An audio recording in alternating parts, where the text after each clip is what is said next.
Hill, Johnson, Blick, and Williams Bay, right?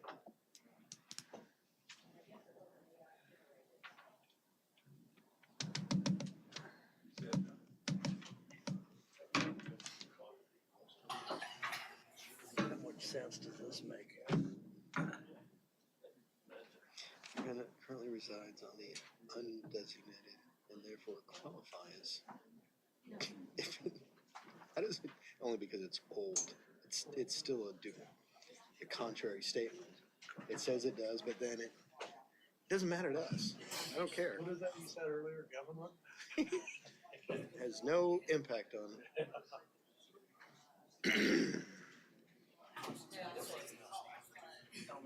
I'll wait till he gets seated.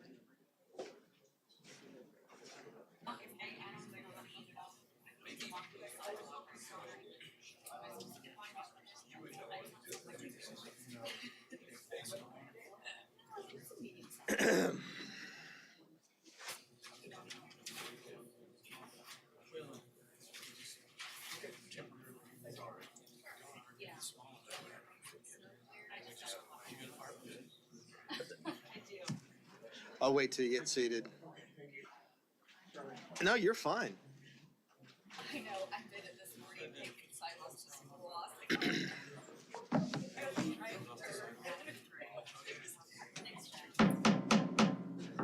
Good afternoon. Good afternoon. Thank you. Good afternoon. Welcome to the January 9th Metropolitan Area Planning Commission. I am your chair, Brian Fry. Welcome. We have a very healthy agenda, and there's a pending snowstorm, so we're going to try and run through this as fast as we can. I appreciate your cooperation. Be ready when called upon so you can get to the podium. We want to get everyone home safely this afternoon. So with that said, opening announcements, please.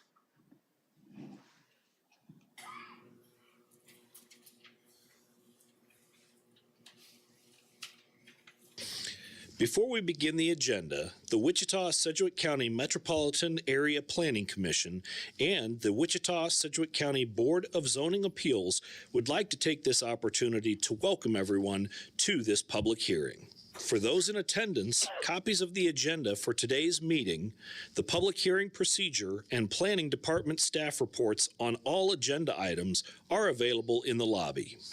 The Planning Commission's and the BZA's bylaws limit the applicant on a zoning, subdivision, or variance application and his or her representatives to a total of 10 minutes of speaking time at the start of the hearing on that item, plus up to 2 minutes at the conclusion of that hearing.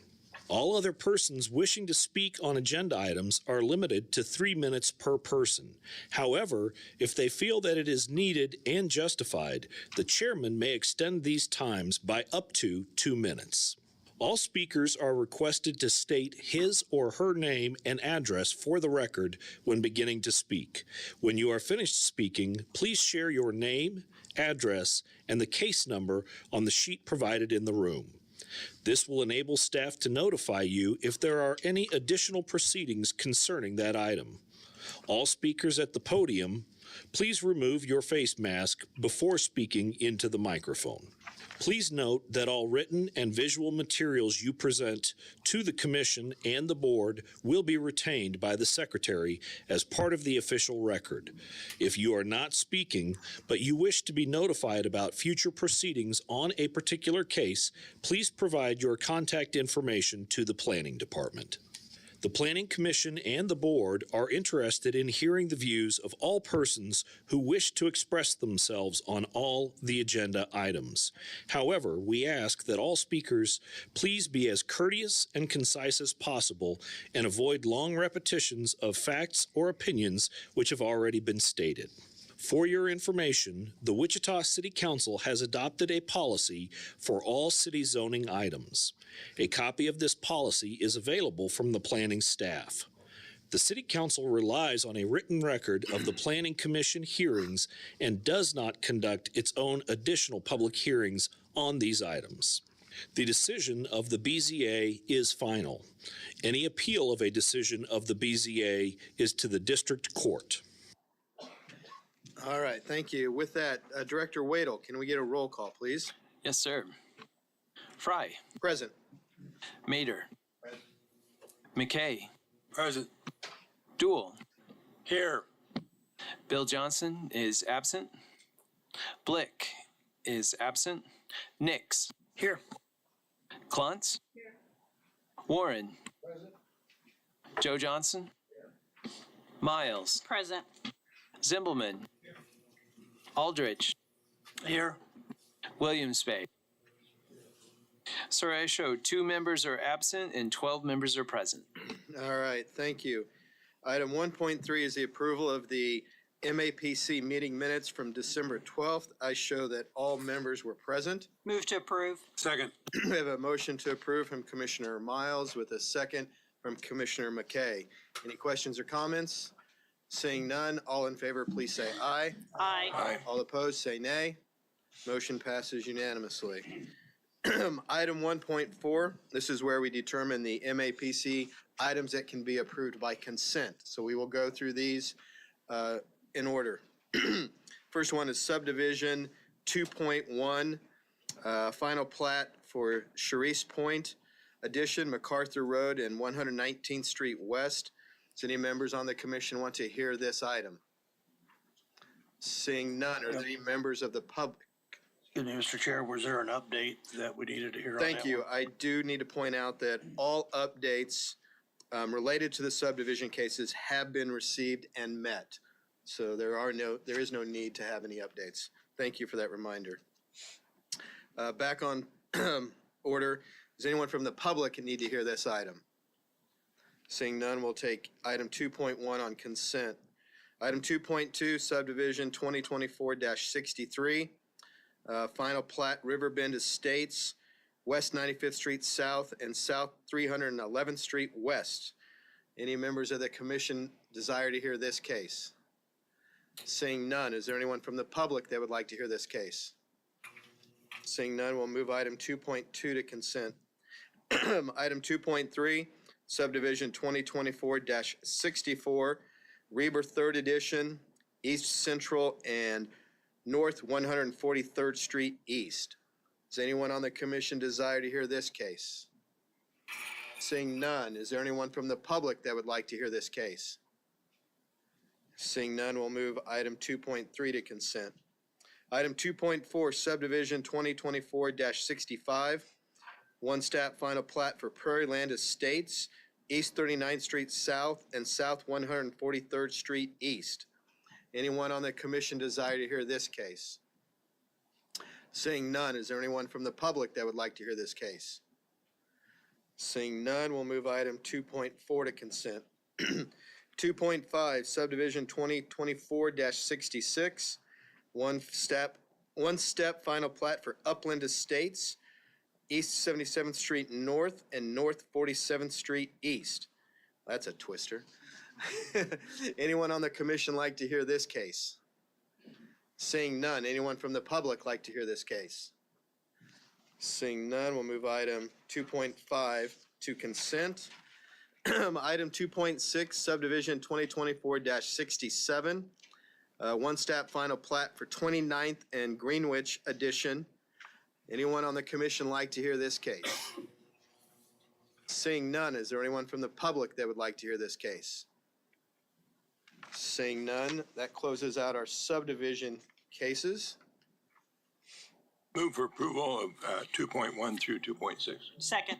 We have a motion to approve subdivision consent items 2.1 through 2.6 from Commissioner Joe Johnson with a second from Commissioner Miles. Any comments or questions? Seeing none, all in favor say aye. Aye. All opposed say nay. Motion passes unanimously. Now we'll hear the vacation items.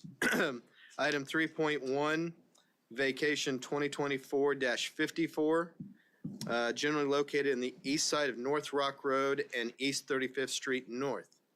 Anyone on the commission like to hear this case? Seeing none, anyone from the public desire to hear this case? Seeing none, we'll move 3.1 to consent. Item 3.2, vacation 2024-55, North Reese Street and West 21st Street North. Anyone on the commission desire to hear this case? Seeing none, anyone from the public desire to hear this case? Seeing none, we'll move item 3.2 to consent. Item 3.3, vacation 2024-56, West Columbine Lane and North Richmond Avenue. Anyone on the commission desire to hear this case? Seeing none, anyone from the public desire to hear this case? Seeing none, we'll move item 3.3 to consent. Item 3.4 has been deferred to January 23rd MAPC meeting. That is vacation 2024-57. Item 3.5, vacation 2024-58, basically West Maple and North McLean Boulevard. Anyone on the commission desire to hear this case? Seeing none. Anyone from the public desire to hear this case? Seeing none, we'll move item 3.5 to consent. That is all of the vacation items. Mr. Chair, I'll make a motion that we approve 3.1, 3.2, 3.3, and 3.5 on consent. Okay, we have a motion from Commissioner Aldrich and a second from Commissioner Warren. Thank you. Any comments, questions? Seeing none, all in favor say aye. Aye. All opposed, please say nay. Motion passes unanimously. Now on to public hearings. This is item 4.1, PUD 2024-19, East Douglas Avenue and North Hillside Avenue, a major amendment to the PUD. Anyone on the commission desire to hear this case? Since it's referred back, or Oh, that's was right. referred back from city council, we do We have to hear this. it. Thank you. Just for the public, we have heard this case once before. The city council heard the case and then referred it back to the planning commission. So we will hear item 4.1. And also let the record reflect that Commissioner Bill Johnson has arrived, bringing us to 13 members. Welcome, sir. Would that be the same with item 4.2, Philip? All right. So item 4.2, CUP 2024-30. This was deferred from the December 12th meeting. It's a CUP amendment to parcel 3B at East Central and North Woodlawn Avenue. So we will hear item 4.2. 4.3, conditional use 2024-259 has been withdrawn. So we will not hear item 4.3. Item 4.4, conditional use 2024-269, a conditional use request in the county for an accessory apartment, East 69th Street and North Broadway. Anyone on the commission desire to hear this case? Seeing none. Anyone from the public desire to hear this case? Seeing none, item 4.4 will be moved to consent. Item 4.5, conditional use 2024-270 has been deferred to the February 13th meeting, so we will not hear that case. Item 4.6 is conditional use 2024-271. Before I proceed, I would like to announce that the applicant has requested to defer this to the January 23rd meeting. Are there any members of the public present that are wanting to hear this case? There are. Okay. So staff has made the recommendation to deny. Because you came out and the weather conditions today, we are going to hear the case. Although this will be a little challenging since the applicant, is the applicant here? Can we do this with the applicant not here since they will not have a chance for a rebuttal? Yes, we can, because they will have an opportunity to rebut the statements at the deferred hearing. Okay, all right. So we will hear item 4.6. Just understand the applicant is not here to answer any questions. All right? And thank you for braving the weather. Item 4.7, conditional use 2024-273, a conditional use request for a drinking establishment at East Waterman and South Hydraulic. Anyone on the commission desire to hear this case? Seeing none. Anyone from the public desire to hear this case? All right, seeing none, we will move item 4.7 to consent. Mr. Chairman, I'll be not voting on that. You'll be abstaining? All right, thank you. Thank you for making that announcement now. Item 4.8, conditional use 2024-275.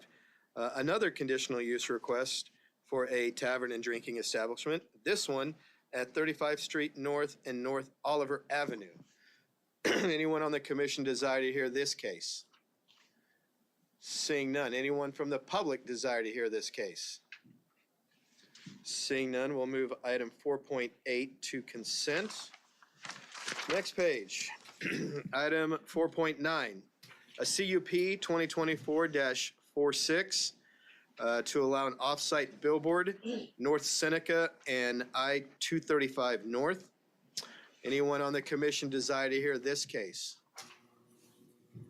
Seeing none. Anyone from the public desire to hear this case?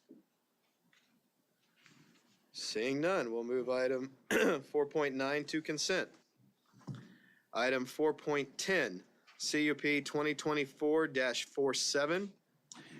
This is generally located at 29th Street North and North Greenwich Road to an adjustment to the CUP. An amendment, thank you. Anyone on the commission desire to hear this case? Mr. Chairman, I'd like to hear that case. All right, we will hear item 4.10. Item 4.11, zoning 2024-57. Zone change request from SF5 to MF29, South Hanley and South Seneca Street, generally located. Anyone on the commission desire to hear this case? Seeing none. Anyone from the public desire to hear this case? Seeing none, we can move 4.11 to consent. Item 4.12 is a zoning 2024-58 from TF3 to neighborhood retail at Chautauqua and East Douglas. Because the staff recommendation is to deny, we will hear item 4.12. Item 4.13 is another zone case, zoning 2024-59 from SF20 to LI at West 53rd Street North in Gow. Is it Gow? Is that right? Gow? Thank you. I've lived here all my life. You'd think I would know that. It wasn't even in my district.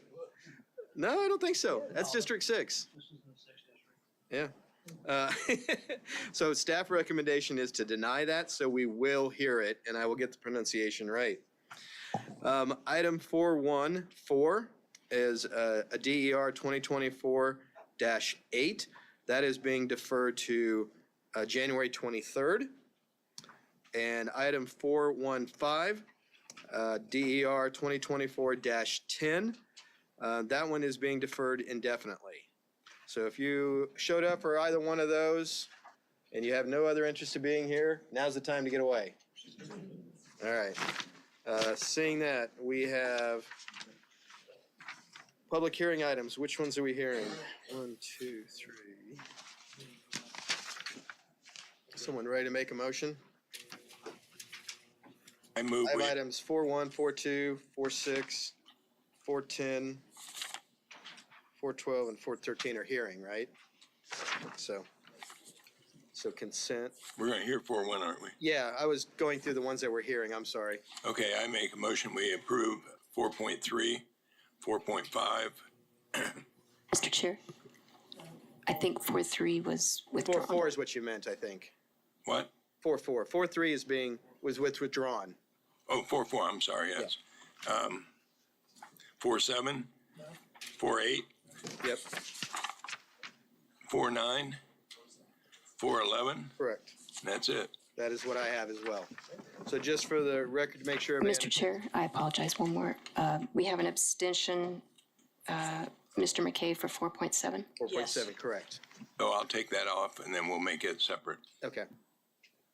Okay, so I think Mr. Johnson's motion was to approve items 4.3, 4.4, 4.5, 4.8, 4.9, and 4.11. Second. Mr. Chair, 4.5 is deferred as well. Oh, yeah, deferred, thank you. 4.3 and 4.5 are both deferred. All right, is everyone clear? All right, I think we had a motion from Mr. Johnson and a second from Mr. Williams Bay. All right. So, all in favor of the motion, Aye. say aye. All opposed, say nay. Nay. And now we need a motion I'm for going to item move to 4.7. approve agenda item number 4.7. We have a motion from Commissioner Miles to approve item 4.7 with a second from Commissioner Warren. All in favor, say aye. Aye. All opposed, say nay. And then we have one abstain from Mr. McKay. All right. So that finishes up item 1.4. Now we move to item 1.6, which is recess to the Board of Zoning Appeals agenda. And this, the first item for that is approval of the prior BZA meeting minutes, which was December 12th, 2024. I show all members present. Move to approve. We have a motion to approve from Commissioner Miles and a second from Commissioner Zimbelman. Any questions or comments? Seeing none, all in favor say aye. Aye. All opposed say nay. Motion approves unanimously. Item 2 of the BZA agenda is BZA 2024-80. Variance requesting the city to reduce the side and rear setbacks on property at 240 North Delrose. Staff recommendation is to deny, so we are going to hear this case. And Christina's at the podium. Welcome. Thank you, Chairman Fry. Christina Reith with planning staff. This is case number BZA 2024-00080. The applicant is requesting a variance to reduce the side, in this case, the north, which I have on my mouse here, and the rear, which is the east setback, both to 0 feet for a garage on property zoned SF5 single-family residential district. The property is 0.18 acres in size and is located on the east side of North Delrose, within 100 feet south of East 2nd Street North, so that's 240 North Delrose Avenue. It's developed with a single-family dwelling and a 2-car garage detached, both built in 1929. The applicant is requesting the variance to remove the existing garage and construct a new 2-car garage situated on the north and east property lines. The site plan that was provided in your packet, it is from a previously approved administrative adjustment application. After conversation with the applicant, they've indicated that the new proposed garage shall measure 32 feet in length, so that's running north-south, 22 feet in width, which is east-west, and then a maximum height of 35 feet. Although according to the Unified Zoning Code, no accessory structure shall exceed 60% of the allowable height requirement of the zoning district, and the maximum height in SF5 zoning is 35 feet. To the east, there is a sewer line that runs through the rear of the adjacent neighbor's property. According to the platter's text within the subdivision, the city of Wichita was granted a 5-foot easement on each side of the rear lot for all public utilities. The two garages that we see here, both on this property and the neighboring property, which is on North Oliver Avenue, they do not comply with the Unified Zoning Code setback requirements, at least the current ones, possibly because of the age of these. They both sit very close to, if not on, their rear property line. According to aerial photography, the shortest distance between the existing garage of the applicant and that of the neighbor to the east is approximately 4 feet. Section 3D7E3 of the Unified Zoning Code allows accessory structures to be up to 3 feet from the side property line, and accessory structures to be up to 5 feet from the rear property line, provided they are in the back half of the property. It also does not allow any accessory structures to be placed over any known utilities. The setbacks, provided that they do not cross over these utilities, can be reduced up to 50% if the area of the building that encroaches into the reduced setback does not exceed 300 square feet. So in 2022, the applicant was granted an administrative adjustment to reduce the interior, so the north side setback, for the accessory structure from 3 feet to 18 inches for the construction of this new garage, and that was BZA 2022-0003. So let's go over the 5 criteria for granting a variance. So let's, criterion 1, the variance arises from the condition which is unique to the property in question, is not ordinarily found in the same zone or district, and is not an action created by the property owner or the applicant. So the applicant states that when my home was built in 1929, cars were not prevalent and garages were not well contemplated. Now in 22, cars are larger and garages need to adapt. When the garage was built on the property, it was positioned behind the house, making it difficult to maneuver cars into the garage. Staff does not agree with the above statement. If we look at the aerial and street photography, it shows that many garages in this area were also built behind the house in a similar fashion. A garage with a 0-foot side and rear setback is not ordinarily found in the immediate vicinity. Criterion 2, the granting of the variance will not adversely affect the rights of the adjacent property owners or residents.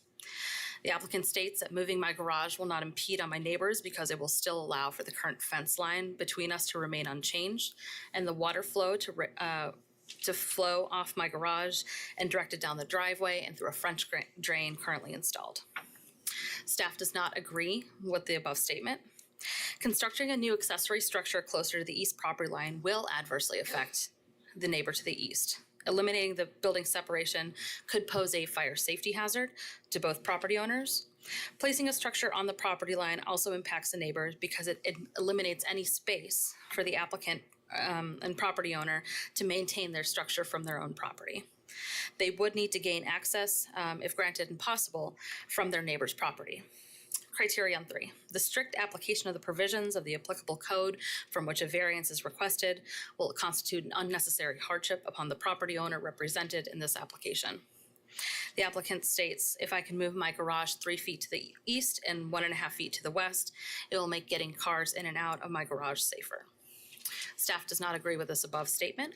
The applicant indicates that maneuvering vehicles in and out of the garage is difficult and possibly dangerous. This configuration of a garage in the rear of the property behind the property structure is not uncommon in this area and does not constitute an unnecessary hardship on the property owner. This configuration has likely existed on the property for close to 100 years, and the applicant has previously received an administrative adjustment, as I mentioned earlier. Criterion 4, the variance will not adversely affect the public health, safety, morals, order, convenience, prosperity, general welfare, or harmonious development of the community. The applicant states that further allowing me to construct the garage will enhance the appeal of the home, enhance the appeal of the street, continue to preserve the value of an important neighbor in Wichita and College Hill, and increase property tax revenue. Staff does not agree with the above statement. If the applicant's request for a 0-foot setback is granted and a structure is built in that location, then the applicant's new structure would abut an existing accessory structure located on the property to the east. Building a garage that touches or is within close proximity of another accessory structure, again, could pose a safety risk to both property owners. In addition, we have a sewer line, electrical service lines, and other cable utilities along the rear property line. Constructing new structures with zero distance and setback from the rear property line could jeopardize the viability of these utilities. And lastly, criterion 5, the granting of this variance will not be opposed to the general spirit and intent of the code. The applicant states that improvements like I am proposing do not harm anyone and will add value to many stakeholders, thus creating an all-around positive situation. Staff does not agree with the above statement. If the applicant's request for a 0-foot rear setback is approved and a new structure is built on the property line, then it would result in a structure very close proximity to the accessory structure to the east, as I mentioned earlier. As I mentioned also, eliminating the building separation could pose a safety hazard, and the complete elimination of a setback is opposed to the spirit of the zoning code, which requires setbacks for purposes of providing space for utilities and maintenance. The legal considerations are listed in your staff report. So thus the recommendation of the staff that the variance to reduce the side and rear setbacks does not meet the 5 criteria to grant a variance. Should the board determine that all 5 conditions necessary to the granting of the variance are found to exist, then it is a recommendation of the secretary that the following variance for the reduction in rear side and rear setbacks to 0 feet are granted with the following conditions that are listed in your staff report. After this report was submitted to the applicant, I was in communication with him, and he does have a few words to say regarding this variance, and I will let him speak on that. You may see some changes coming forth, but let's go through some of the site photos. This is looking north towards the existing garage. It's a very tight space, so I even tried to zoom out a little bit. So next slide, please. This is looking north towards the site, so it's directly next to the main house. Next slide, please. This is looking east toward the site. This is looking from the street on North Delrose. Next slide, please. This is looking towards the existing two-car garage. Next slide, please. This is looking south away from the site towards the adjacent property. Next slide, please. And this is looking south away from the two-car garage. Next slide, please. This is looking west towards the site. This is from the back of the property looking forward. Next slide, please. This is looking west away from the site. Please note that there are some accessory structures in the back. I mean, they're not very hard, or they're not very easy to tell from here. Next slide, please. And that concludes my site photos. And with that, I will stand for questions. Thank you. All right, thank you, Christine. Do we have any questions from the commission? Seeing none, thank you. At this point, we'll ask the applicant agent to come forward. Are they here? Yeah. All right, need to go to the podium. Yes, please.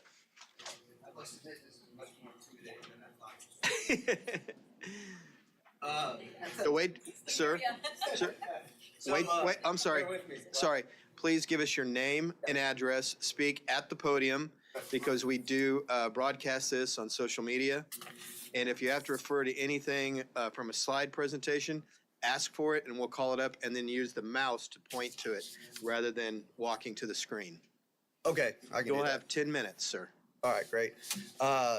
Hopefully I won't take the whole 10 minutes, but I appreciate you guys allowing me to speak on behalf of this particular variance. So Address, please. my name is Ryan Potter. I live at 240 North Delrose, and I'm the applicant here for this variance. In 2022, I think it was, when the administrative adjustment was asked for, it was never used. So at the time, there was an administrative adjustment given to avoid hearing. However, I ended up not redoing the garage at that time because of, well, that was during COVID. So now we're looking at going back and doing this.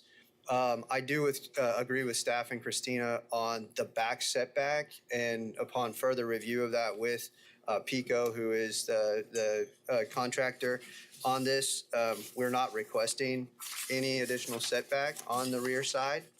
That would be the east setback, which is, I think, what would actually cause the issues with being too close to the structure to the east. So I do have a new site plan that I can share with you guys. The other thing that I've done is I've worked with my neighbor to the north to purchase, okay, thank you. To purchase 3 feet of his property. And I have the property agreement and deed here with me today, so that I can access the side of my garage now with the change. And I've agreed with him to do some landscaping upgrades to both of our properties in order to make it a win-win for both myself and my neighbor. So the new property line is actually 3 feet to the north of what is shown in the site map. I'll take some questions on that. Mr. Potter, have you shared this with staff?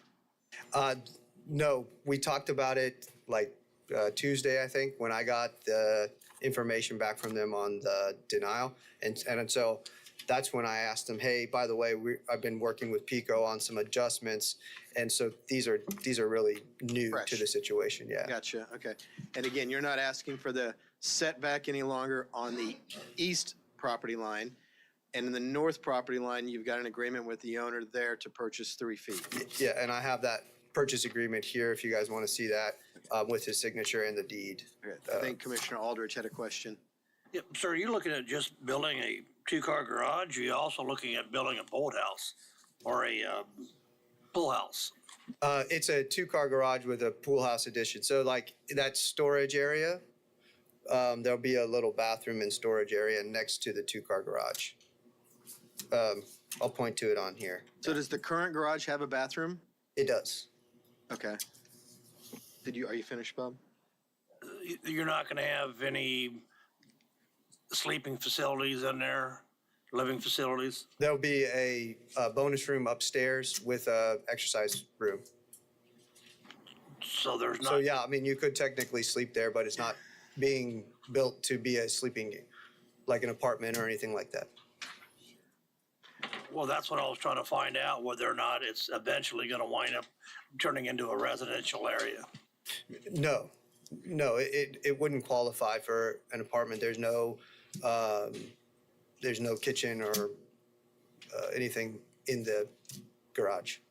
We might have to check with staff on that. Okay.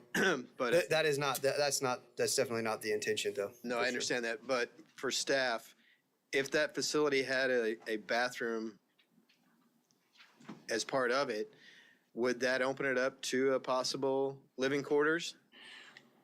Well, a possible living quarters, I suppose, but until it becomes that, it would not be a dwelling unit, so it wouldn't be an accessory apartment. Once it has all the conditions necessary, so living, sleeping, eating, and sanitation, then it would be an accessory apartment and would, of course, would require conditional use at that point. But until then, having a bathroom's not an issue. All right. Mr. Williams Bay. So you presently have a 2-car garage, but you want to make the 2-car garage larger? Is that what I'm understanding? Yeah, my present 2-car garage needs work, and I've talked with several different contractors who would tell me and you that we should not be continuing to do work on the garage as it is because of the way it's been built, and so there's not a lot of opportunity to fix the current 2-car garage and do the upgrades needed there. And so, yeah, the plan would be to make the garage slightly larger. The actual total footprint is about 2 feet longer than what it is today. Going back to Commissioner Aldrich.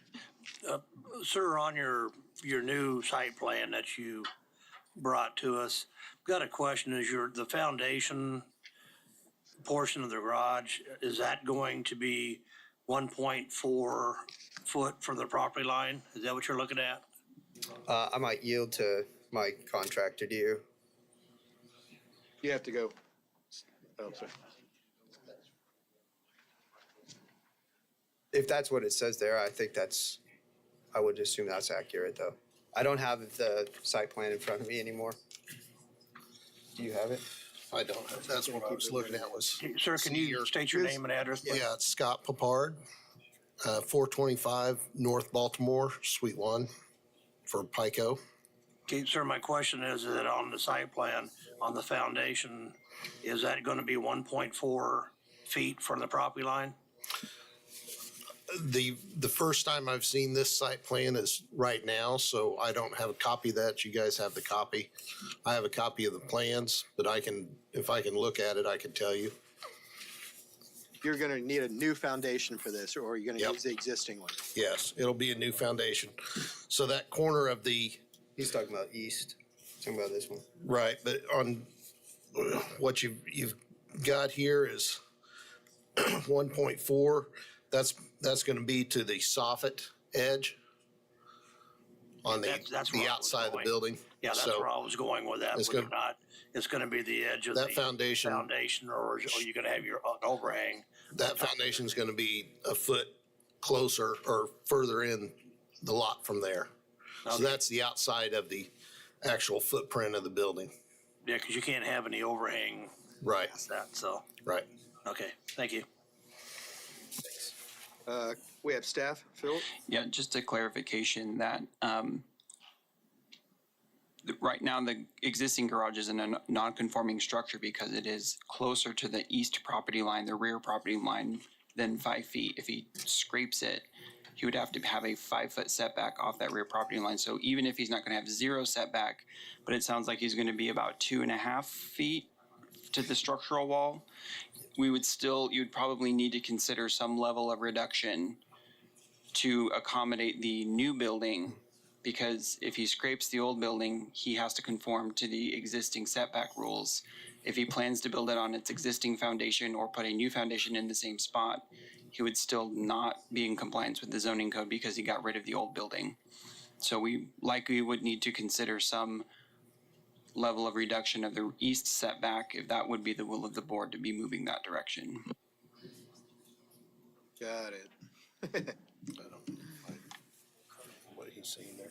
I'm not sure either. I'm not, I don't I'm know not if I sure if followed I'm that. following what you're saying there as So far as because your increasing that. garage currently sets less than 5 feet from your rear property line, Right. it's non-conforming to our existing zoning code. I think the existing zoning code requires a 5-foot distance between your property line and your garage. Okay. It's fine the way it is until you remove it. The moment you remove the structure, you can't build it back where it is unless you reduce your setback or build your garage to meet our zoning code standards right now. Okay. Oh, okay. So would it be right to say that I'm not asking for a 0 setback, but a 2.5 setback If that's where your garage is going to be built. based on the plan? Yeah. Yeah, with code being 5 feet, any reduction of that is a Okay. request from you. And then we have to decide if we're willing to do anything less than 5 feet, correct? Okay. That's the way I Okay, so understand it. my current request is to set back to 0. Could I amend that maybe? or- Well, no, but you just said earlier 1.4. The set, That your original request was 0. But My your- original request was 0. or your original request was 0. Today you said 1.4. Right. Well, I guess, yeah, I didn't know it was 1.4. It was to go back to the existing structural line. So wherever it is. So if it's at 1.4, it's 1.4. Yeah. Sorry, keep I don't it- know the technical No, definition. you're fine. That's why we do this, to make sure we try to answer everything. So what you're saying is if we rip out the existing foundation, even though that existing building is at that location, we come up exactly where that's at. With the new, it still has to be at 5 foot. So the code is 5. Right. Once you remove it, We're then no you're longer required to be at grandfathered in. 5, unless this board agrees on the variance request for something in between 5 and 0. Do I have that right? Okay. Do you understand? Okay. I do, yeah. Okay. Okay, I think I understand that now. Hold on, we got staff. Mr. Wadle. Yes, sir. I would just like to offer that I appreciate that you revised the plans. From my perspective as a director, this is a pretty substantial change from what the application was. Really don't have adequate time to respond to this at this time. It kind of puts us in an awkward spot to try and give you good Right. advice. So I just So want to share. my question is to staff and legal, if we defer this, we can hear it again and allow staff to come back. It's not you're done. Okay. So in order for staff to fully enjoy your changes and to respond to us with their best recommendation, we're talking about deferring this until at least the next meeting? Okay. Are you guys going to be okay with that? Yeah, will he have to do any changes on his application that needs to be addressed before then? Yes. Okay, We so, will just need updated information regarding exact measurements to your structural wall of the garage okay, at all points, because it looks like the current one's kind of at an angle to the property line. So essentially, where's your closest point, where's your furthest point away? So we know exactly what your request is. Okay. Of how much a reduction you're asking for. And if there's any changes on the north side, knowing if you don't own that property on the north yet, that 3 feet that you talk about purchasing, we're still talking about possibly 0 on the north. So just clarifying your application details of what distance you need on both sides. yeah, including if you are able to complete that deed paperwork in by that time. I don't know if you can or not, but that'd be great if you had it in hand when we got to it. I move we defer until January 23rd. Mr. Chair, could we hold just one moment? Are we going to renotice this for the public, or should we allow them to speak today? We should probably call for public Yeah, comment. is there anyone from the public that would like to speak on this item? Okay, 1 second before I bring you up. Yeah, hold on I a have second. a question from Commissioner Aldridge. I have a quick question for the engineer, the developer on this. What's the depth of the garage gonna be? 22.6 for the foundation.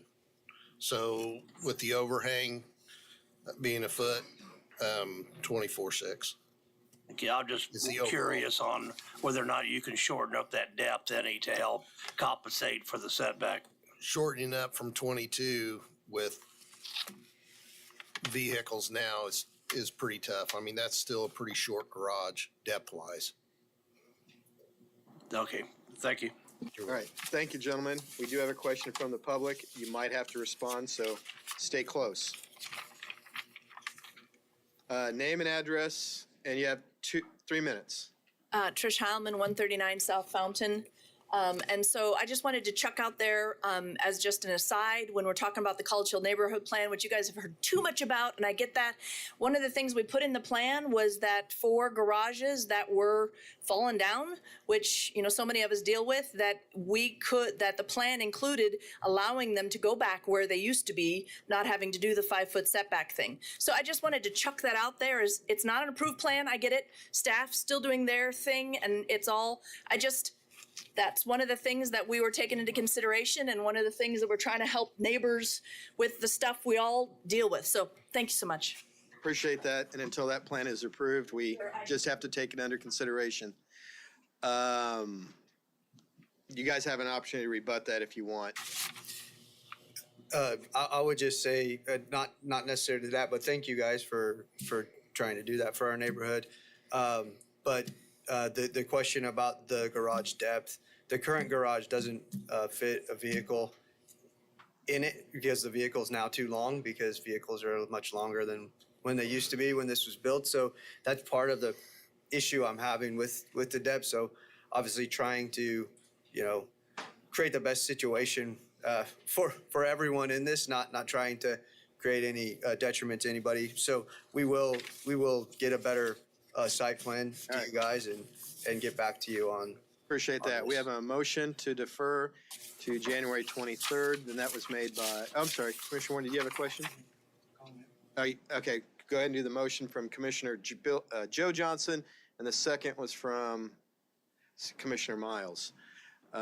Before I call the vote, Commissioner Warren has a comment. My comment is just, we need to be open to the possibility of adjusting the size on something. When we don't want to create a situation when you go from something old needs to be torn down, you get penalized for coming in with something new.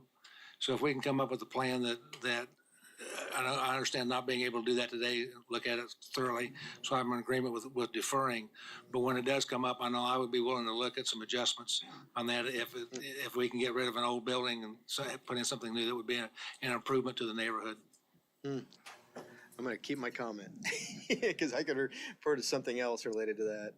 All right, with that, call for vote. All in favor of the deferral till January 23rd, please say aye. Aye. Opposed, please say nay.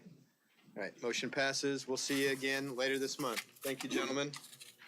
All right, that closes our BZA hearing. We will go back now to the regular Planning Commission.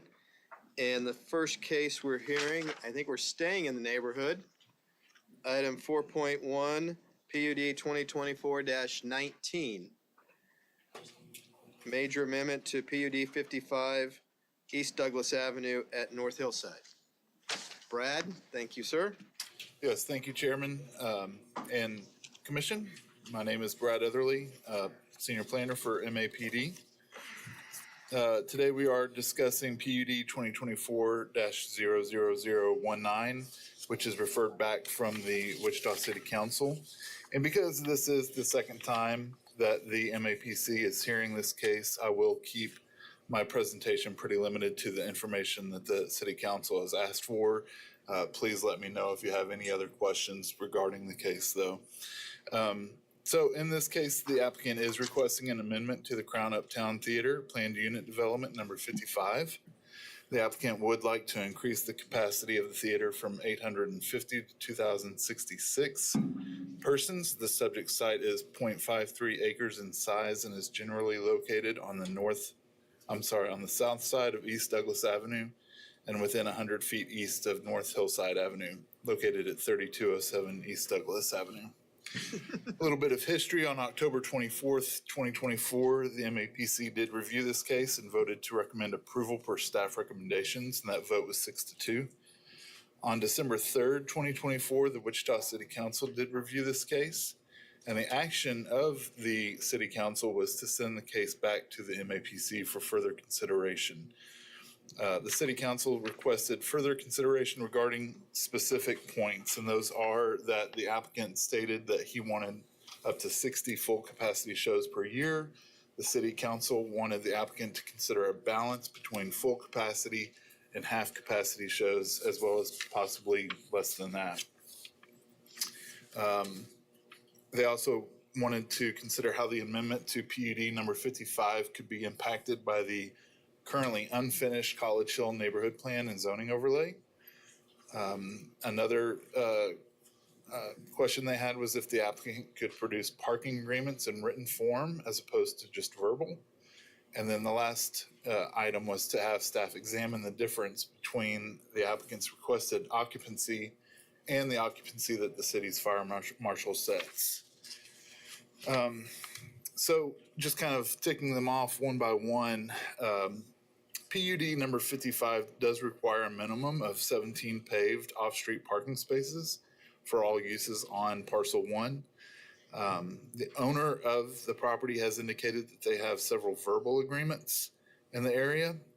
At the December 3rd City Council meeting, one item that the City Council asked for was written confirmation of any parking agreements the applicant has with nearby property owners.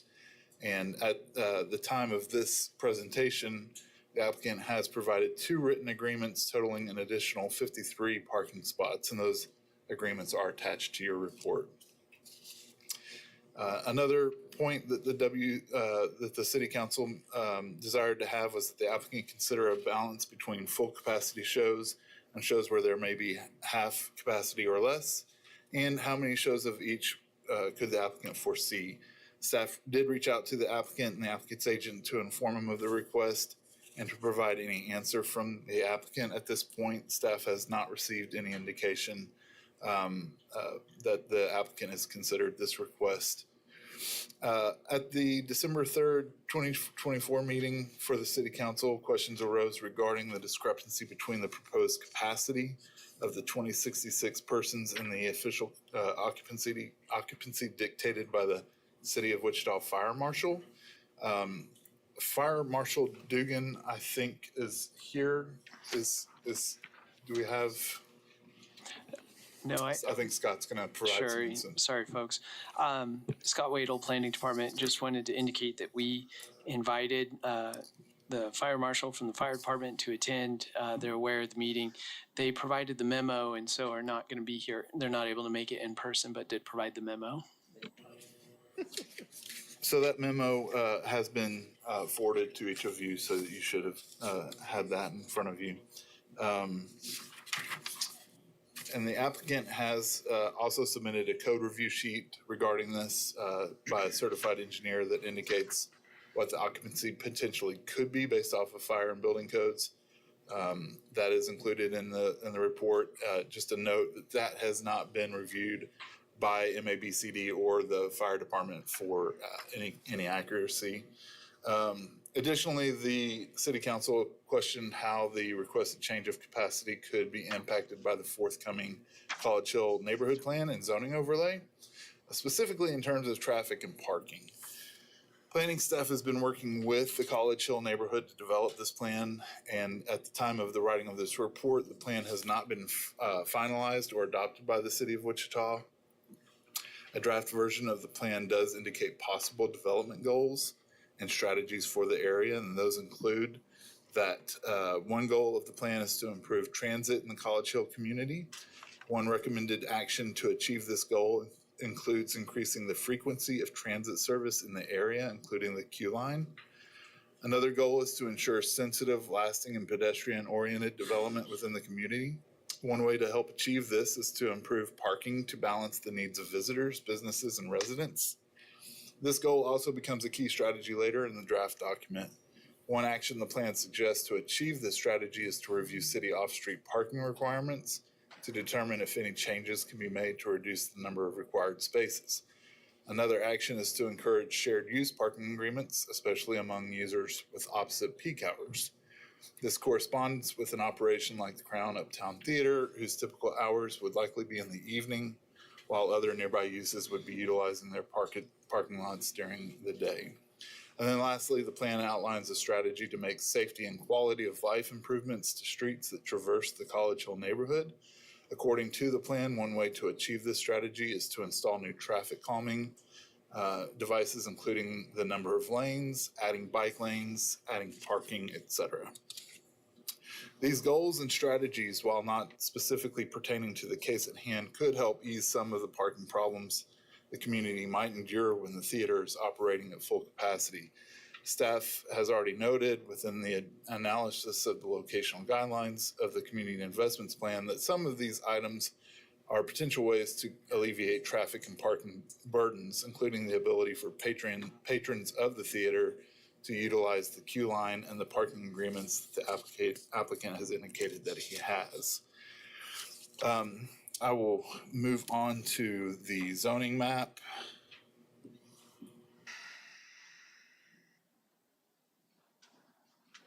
You can see that it's surrounded by the general commercial on the northwest and east sides, with B multifamily and limited commercial to the south. If we can go to the future growth map. You can see that it is designated for new residential. However, as noted on the in the report, this is obviously a very commercial thoroughfare. So we feel that it meets the request is consistent with the plan. And then we can go to site picks, which are just a rehash of earlier.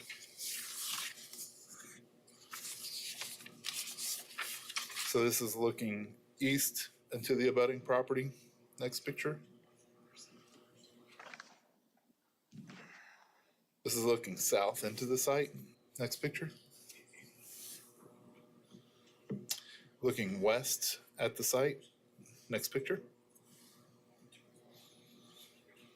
Looking north away from the site. Next picture. Looking east down the street from the site. Next picture. Looking south away from the back of the site. Next picture. This is looking west down the street from the site. Next picture. This is an interior shot looking away from the stage. Next picture. This is an interior shot of the balcony. Next picture. And this is a shot from the balcony looking towards the stage, and I believe that's it. Based off of information available at the time of this meeting, staff does still recommend approval of the application, subject to adherence to the recommended PUD text and the conditions listed in the staff report. These are based off the golden rules.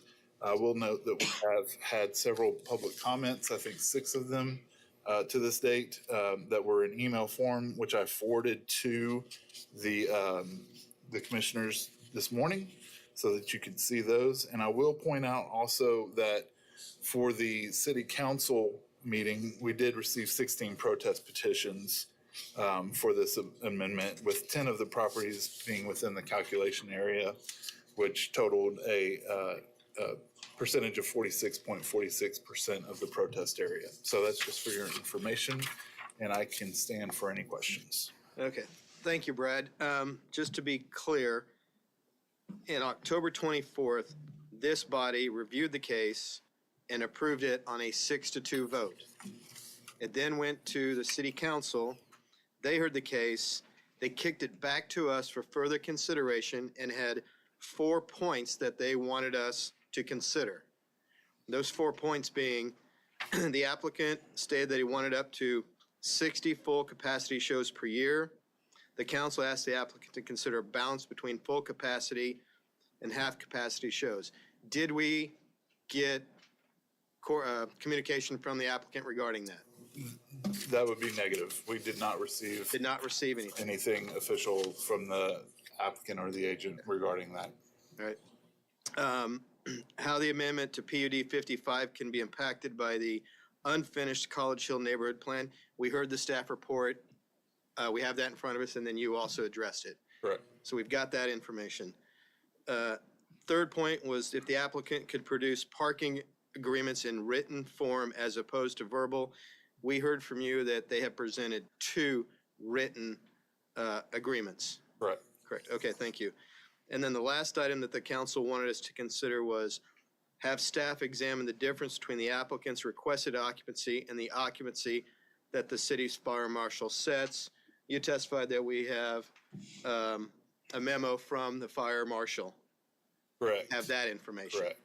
So rather than rehearing all of the details or rehashing all of the arguments from October, I want our questions and comments from this commission as well as the public to stay on those 4 topics because that's what we were asked to do by the city council.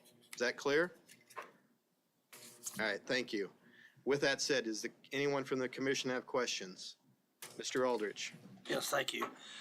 Regarding the parking lot use agreements that we have here, there's 2 of them that you're showing. One of them is showing for,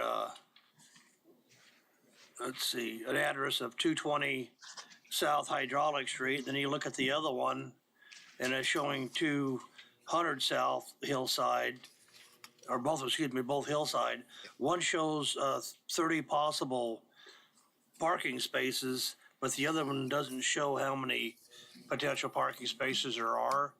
And one of them does show a business there, and the other one is blank. It doesn't show,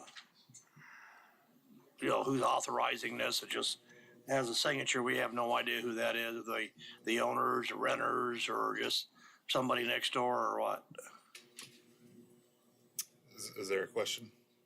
Yeah, the question is that I don't see how, I'm questioning the letters itself. And that would be a question for the applicant or agent, I think. Okay. All right. Any other questions for staff? Commissioner Zembelman. It's not a question, it's more of a comment. I've read through this a couple of different times. It looks to me like we're down to an argument between the fire department and the applicant of how many people he can put in this building. And from the way I read the fire department letter, if he wants to go higher than the 860, he's going to have to put a fire sprinkler system in this building. So that's going to be a monumental amount of money. It'll probably be a deal breaker. So I don't understand why we're hearing this until that gets resolved. So if I understand correctly, and I get your point, thank you. The amended PUD text includes under item A, under no circumstances shall the occupancy of the building exceed what is permitted by the building and fire codes. So even if we authorize the increase to 2066, they still have to meet that code requirement. And that would include sprinklering if necessary.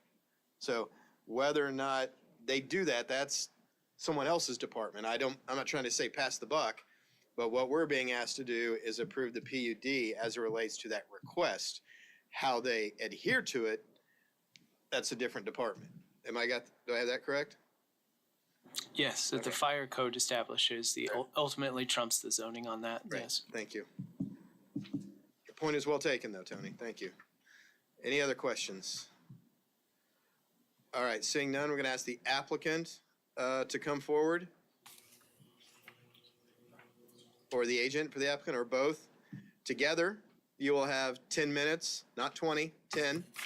Oh, come on. I'm just kidding. Jay Please Cook.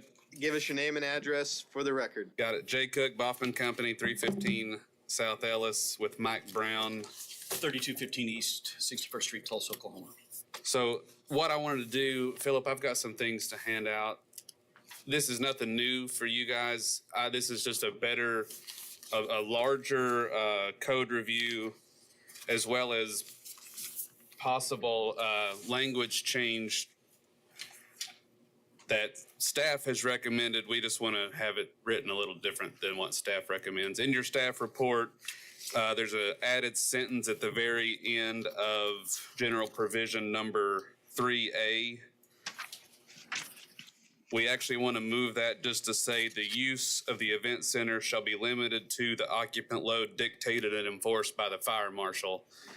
Speaking with Mr. Wadle, who vanished, smart, he stated that asking a little bit less is not a problem. So we would like for it to read that way as opposed to putting a sentence at the end. Also in that is a new parking agreement for 25 more spaces.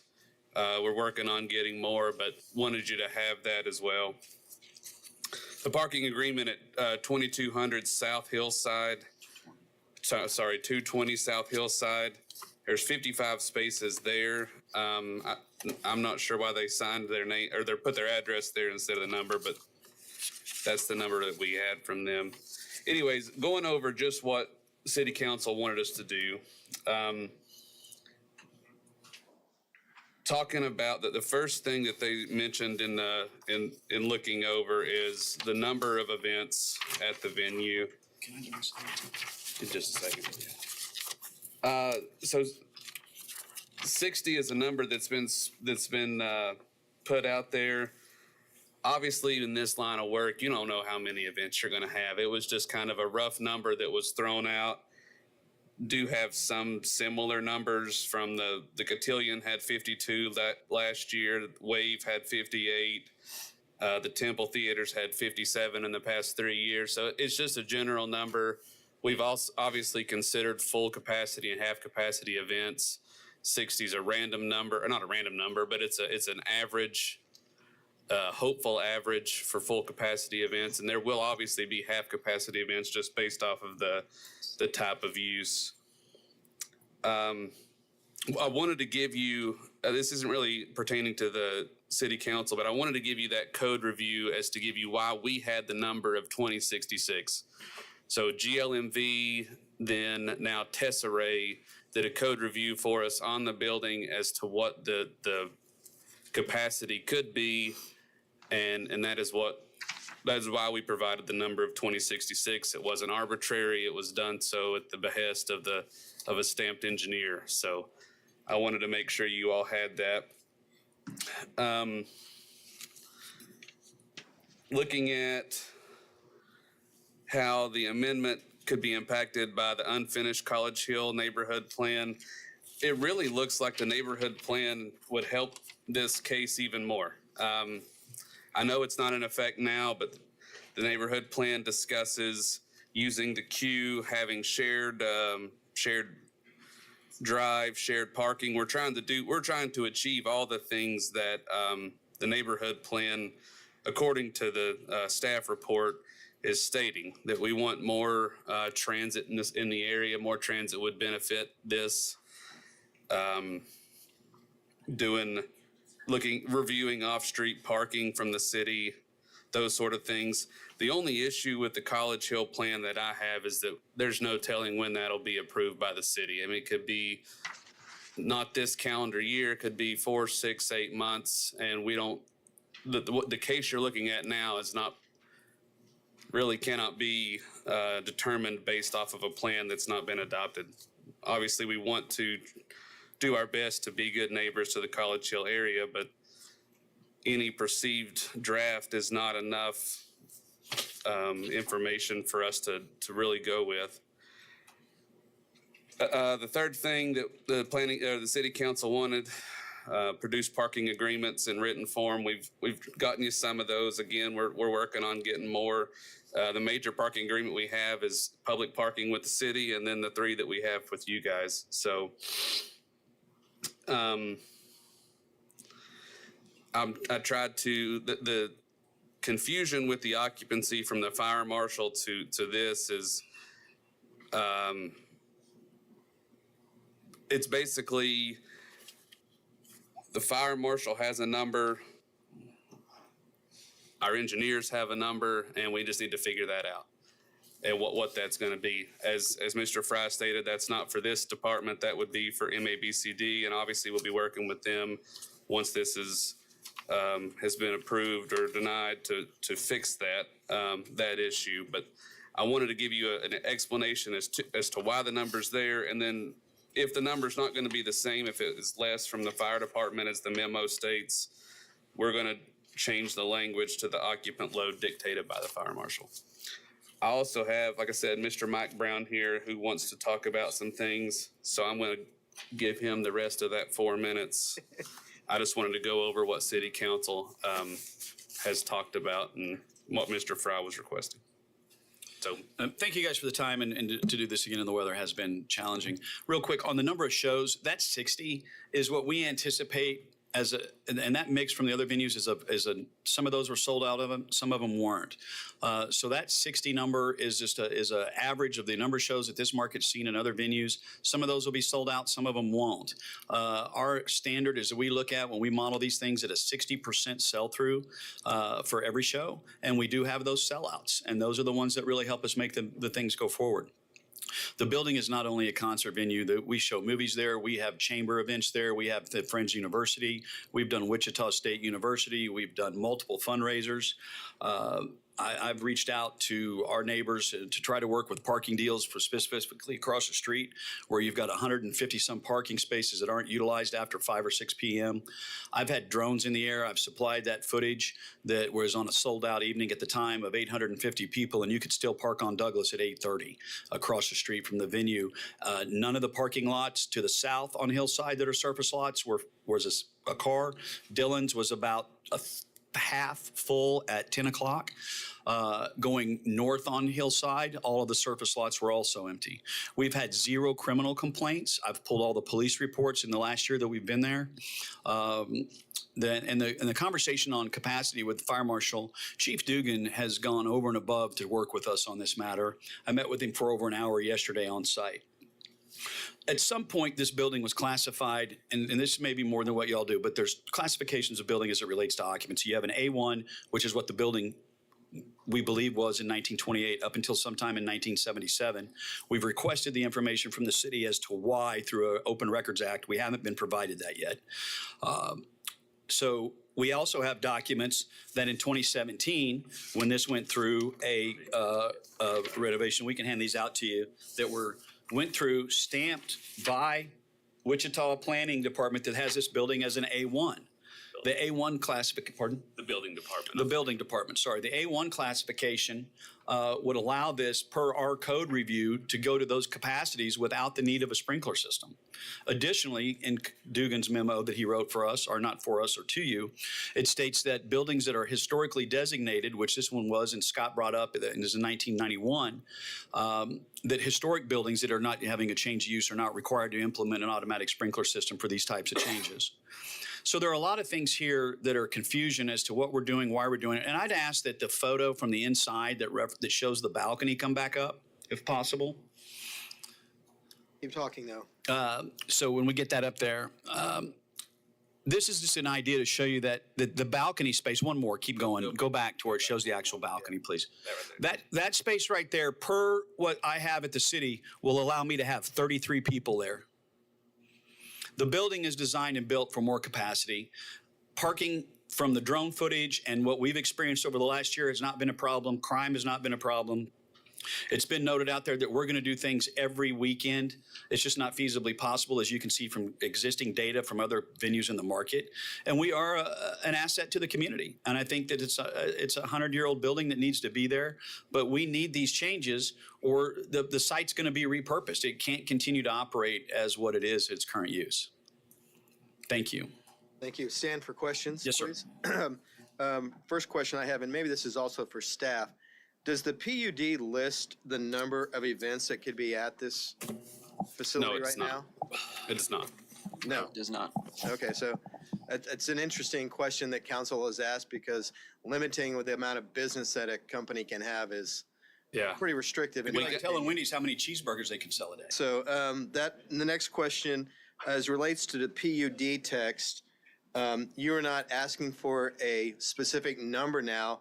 You've revised the language to say whatever is dictated and enforced by the fire marshal. Correct. That's, Scott made that mentioned at the city council meeting. The city council was asking why the number was what it was. Scott said, well, if it's less by the fire marshal, that's what they have to go by. It doesn't really matter what our number is if the fire marshal's number's less. Okay. So, And I want to touch one more thing. Use the microphone, please. I'm sorry. And one more thing on this building, it has always been our intent for this building to maintain and be used as it was and to be preserved. We've spent upwards of nearly $100,000 to save this building by hiring architects, engineering firms, and other things that we've done. So we never had an intention of coming here from day one to tear this building down and do something different with it because retail rates are what they are there and residential rates are what they are there. If you look across the board at what we do as a development company, we preserve and save historic buildings. I've got an active development in Oklahoma City right now on a geodesic dome that the city is doing a lot of things for us there. So I think that to save this thing, and our plan is to put this building on the National Register and protect it in perpetuity. That's what will happen when this goes forward. All right, thank you. Another quick question. On the amended PUD text that staff did for us, we have 11 items, but there's not an item 5. So what is item 10 has a red line where it says "and," where it would be determined by the zoning administrator and director of planning. On Boffman's submitted provision, which is item 9, which is the same language, they just have the word "or."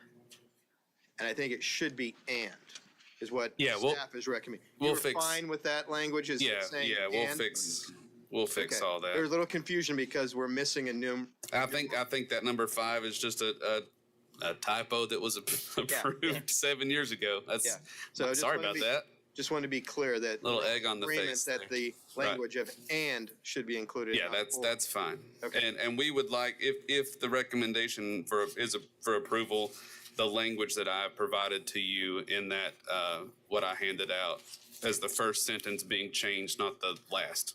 Okay. And taking the number Staff 2066 has out. seen that, and I get that they are in agreement with that. Okay. Okay, any other questions from, we have 3. Mr. Dool was first, I believe, and then Mr. Williams Bay, and then Mr. Aldrich. Are you currently the owners of that building? Mr. Brown is the current owner. Yes. All right, Mr. Williams Bay. Could you help me understand? We probably discussed this before, but what is the parking requirement, the number of parking spaces that are required? You know, we're saying we're going between 800, up to 850 to 2,000 some. What is the parking requirement? Do you want that, JR? Sure, thank you, Mr. Cook. So with this type of use, it should be calculated at 1 to 2, so it'd be 1,033 if my math is right. Okay, and we have a parking agreement for. But I would clarify, I would add on to that per the current PUD that's already in place, it's 17 parking spaces, right? Correct. That would be correct. Okay. Yeah. So 17 is all that is required? Under the PUD. Okay. Under the PUD at the current occupancy mode. Did I have any other questions? Commissioner Aldrich. And this is where my hangup is that, you know, you don't have enough parking on your own property. You rely on somebody else's private property to have the parking. Granted, you have approximately 78 possible parking spots over there, but that's still going to put you several hundred shy of what you're going to need. The alternative for the property owners around there is they can either post no parking if they don't want you in there, and vehicles would be towed, or they can turn around and start renting those spaces for $20, $25 a piece if they request it. There's some options there, but the problem that I have is that at 850, let's say there's 4 people per car. So you're going to need 212.5 parking spots. You're 134.5 parking spots shy. And if you go to 2,066, then you're going to need 516.5 parking spots, and you're 438.5 shy. So you got a lot of work to do, to secure your parking. You can't just encroach on somebody else's private parking. You can't do that. I appreciate that statement. And back to what the actual PUD says is the regardless of use for that space is 17, and I understand the actual logistics of that, of the number of people. With the advent of Lyft and Uber and public transit and the queue line and what we've seen happen there is a lot of people when they come to College Hill for a show that we've put on, they're going to Belmont, Vora, Fiorito, Margaritas, Harry's, and they're parking and then they're walking to the venue. So we're taking out half of that mix of that's coming to College Hill because they're doing a dual purpose. They're killing 2 birds with 1 stone in 1 parking space. Additionally, we've had pretty much every show that we've done there has been to full capacity that we have now. And there hasn't been, like I said, a single complaint, an issue. And on the Clint Black show, like I said, up until 8:30, you could still park on Douglas. So I get that the parking, and if I owned a surface lot anywhere near me, I would be charging for it. The folks that own Soma, they monetize their lot and they're tickled to death. I accidentally met the folks that own Clifton Square, and they're tickled to death with the other traffic that's coming in. And every business that's there, whether it's in one of Robin and Art's places, it's Traditions or Coffee Days, they like the foot traffic. The folks are coming back by after during the next day. So you also have a storage container there. Is that going to be staying there? That's been resolved per the complaint that was done. So we still have our parking spaces that are in place. Okay, thank you. Any other commission have a question? All right, I'm sorry, Commissioner Zimbelman. I got a question for staff.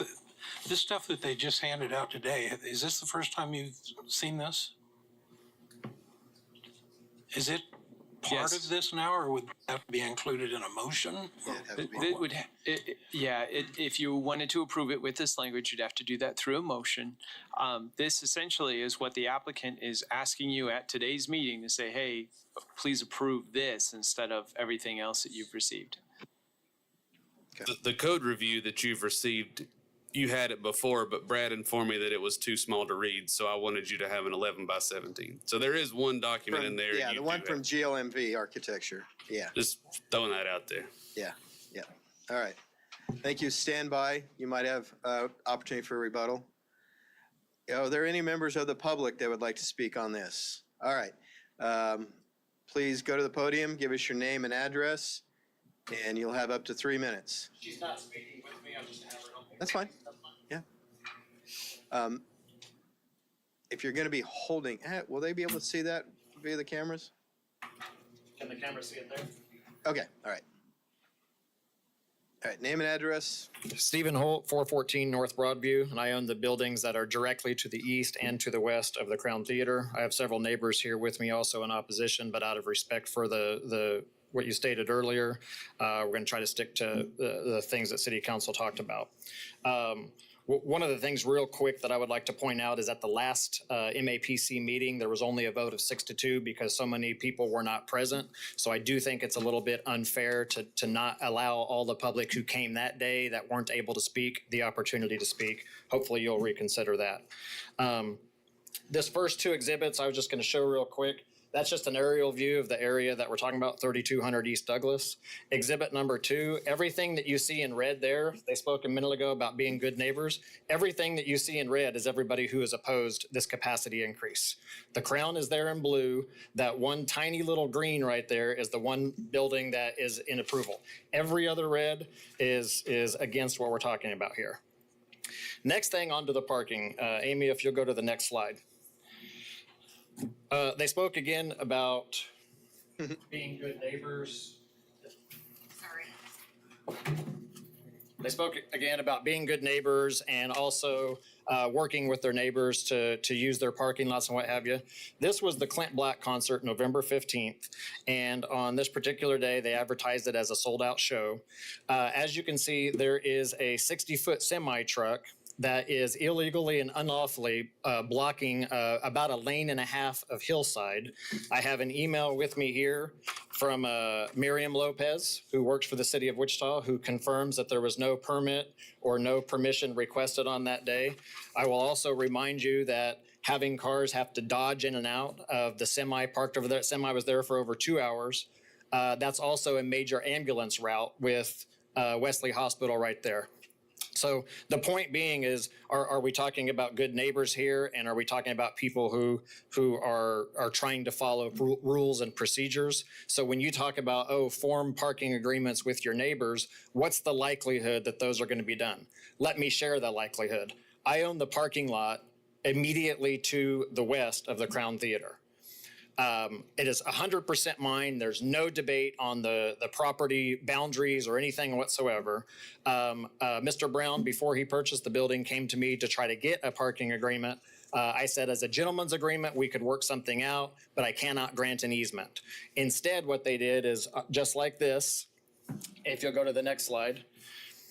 And that's what they had to do with their tour buses. So what they've done is they've completely stolen my parking lot for their semis. And when we finally told them, hey, we're going to tow if you keep doing this, they responded by being neighborly, by offering me money to use my parking lot. No, they responded by hiring Fulston Siefken to sue me and try to claim some weird, obscure, for the greater good of the public, the Crown should have your parking lot, not ours. And by the way, this 60 events a year that they keep saying, in the lawsuit, which is a matter of public record, please read it. In the lawsuit, they are asking for up to 120 events a year. Sir, you've exceeded your time. I'll give you up to 1 more minute. One more minute, please. Thank you. So if I'm having to change my entire talk about what the city council brought up, and we're talking now about parking, as was correctly noted a minute ago, if this were built today, they would need 1,000 parking spaces.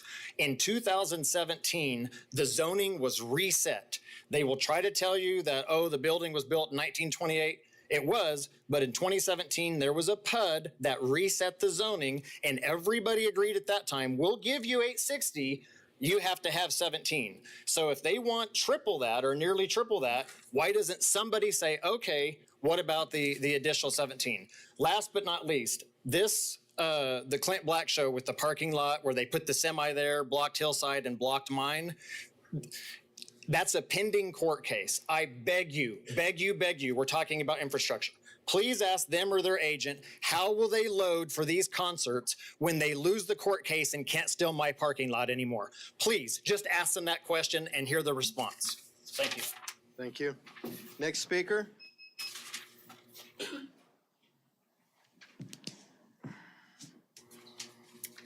Trish Heilman, 139 South Fountain. I'm with the Neighborhood Association, currently serving as the vice president. So trying to keep it to parking, and also the neighborhood association, or the neighborhood plan, which I'm on the steering committee, so is Steve. So It's the 4 items. Parking isn't necessarily just the agreements right, they had. right. But okay, my interpretation of the intent of asking for agreements versus a verbal was to actually get it nailed down to what they really had. So that's why I want to speak to the parking part of it, because they've said they verbally had over 500, but what they actually were able to get in reality was 78, you said, I think. So, and again, the need, it far exceeds, and we also have, we have just an issue with so many new uses in our neighborhood. Since the PUD of 2017, we have Uptown Landing, which has 400 residents. We have Vora, we have Belmont. Adding this kind of capacity increase would be 10 to 12 more Belmonts overnight. And that's just to put it into perspective. Belmont's great, but I don't think any of us thinks it's sensible to put another 12 Belmonts on that corner overnight with capacity. We're talking about a lot of people relying on off-street parking, that means parking in residential streets. The city council has specifically been very concerned multiple times about the safety of parking up all the residential streets. That's why they approved the Belmont parking lot. So this puts a lot of stress on those residential streets as far as parking and really changes the character of the neighborhood, and puts this business doesn't, they've said it, you know it, doesn't have to have more than 17 parking spaces according to the PUD. But just like the Belmont, they didn't have to have any more parking either. I see the risk that this business will say, okay, we don't have to have more, but for our business, we need more. And then huge swaths of the residential, the neighborhood come down. You just put it at risk again. And for common sense, neighborhood balance, neighborhood plan, residential, commercial balance, this throws that out of balance big time. And so my common sense ask of you is please deny, because all the businesses around say, this doesn't make any sense. Neighborhood says this is, residents say this doesn't make sense. When is it that we all agree that something like this doesn't make sense? Please help us and deny. Thank you. Thank you. Next speaker, please.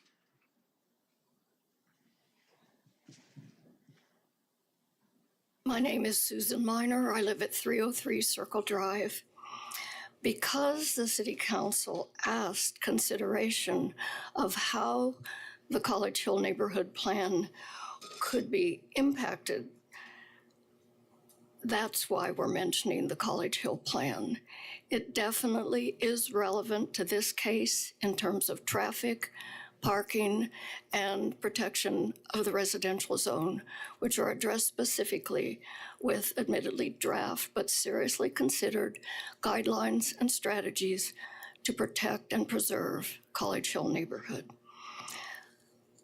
As the Planning Commission, I simply urge you to give that planning a chance for the sake of the whole neighborhood.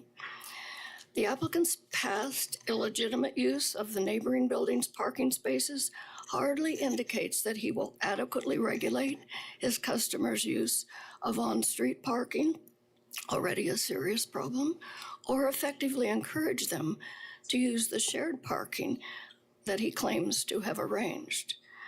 The staff report states that the increase in capacity could be seen as an opportunity for patrons of the theater to utilize a variety of transportation modes, the Q line, shared ride services. This hypothetical mitigation of the traffic and parking burdens assumes unrealistic changes in patron behavior. How is the Q line a viable alternative?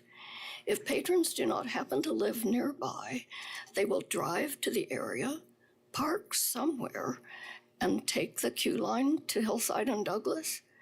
That simply puts the burden of their on-street parking elsewhere in the neighborhood and can hardly be considered their preference of hundreds of patrons of the theater. If hundreds of theater patrons should choose to use rideshare, where are those drivers going to wait, load, and unload their riders with only one on-street theater entrance? This application is not in conformance with the spirit of the Community Investments Plan Future Growth Map, which identifies the site as residential, new residential. Well, yes, this stretch of Douglas is commercial use, but nearly tripling the size of theater crowds more than once a week will destabilize the area's established context of residential and commercial or office use. Thank you. Next speaker.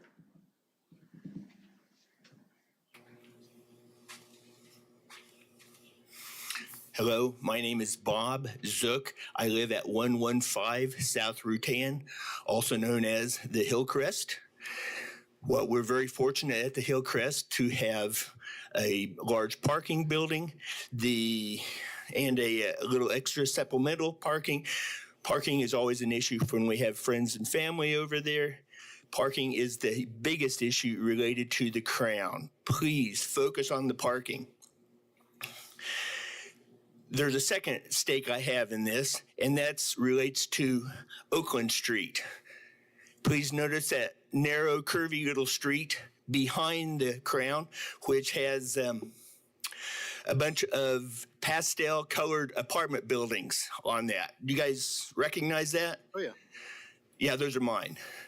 I have 8 of those there. When I first bought those 25 years ago, I realized that there was parking issues, so I went to great expense to pave all the backyards, essentially, of those buildings in order to have a parking spot for each of my tenants. Anytime, though, that they have guests over, they end up parking on the street. So again, street parking becomes the key issue here.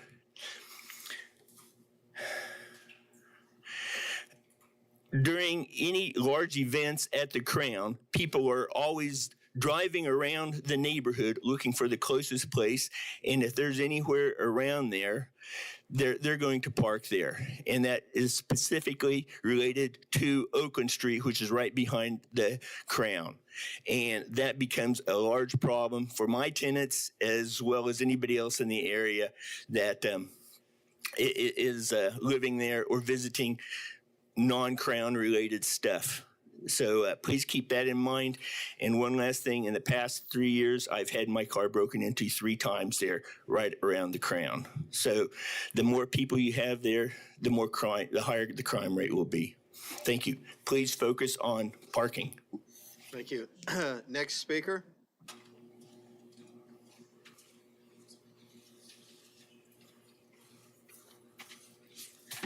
Hello, my name is Jack Patton.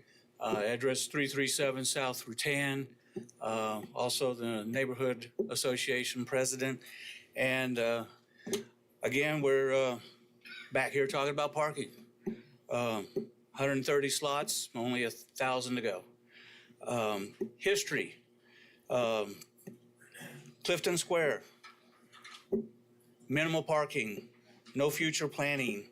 Just do it and let the neighborhood pick up the slack.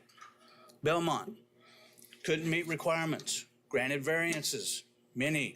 Again, neighborhood, pick up the slack.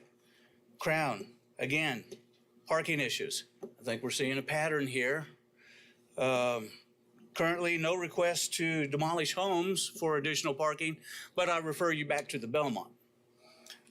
So, either all these developers are so dumb that they can't figure out parking, or they figured out that they throw something out there, city approves it, and then when their problems come, the city will do something to bail them out, or the neighborhood will have to suffer from additional houses being bought up and torn down. At some point, the city has to sit down and say, do you have a real plan before you come in here and do the dog and pony show? I'm not going to say it. College Hill continues to be a place to show up. At some point, too many people and you're going to ruin what College Hill is, the goose and the golden egg thing. We don't feel that we need to bail out every developer that comes through the neighborhood. Basically, if there's not any viable plan, this should be tabled until such time as a viable plan is developed that is workable to all people concerned. The Crown is not in the neighborhood per se as far as homes and everything. I really would hate to see it torn down. I think having events there are wonderful, but on the other side of that, since it's not the neighborhood directly, not my circus, not my monkeys, but I'd like to see something worked out for the work that doesn't impact the neighborhood. Thank you. Thank you, sir. Next speaker.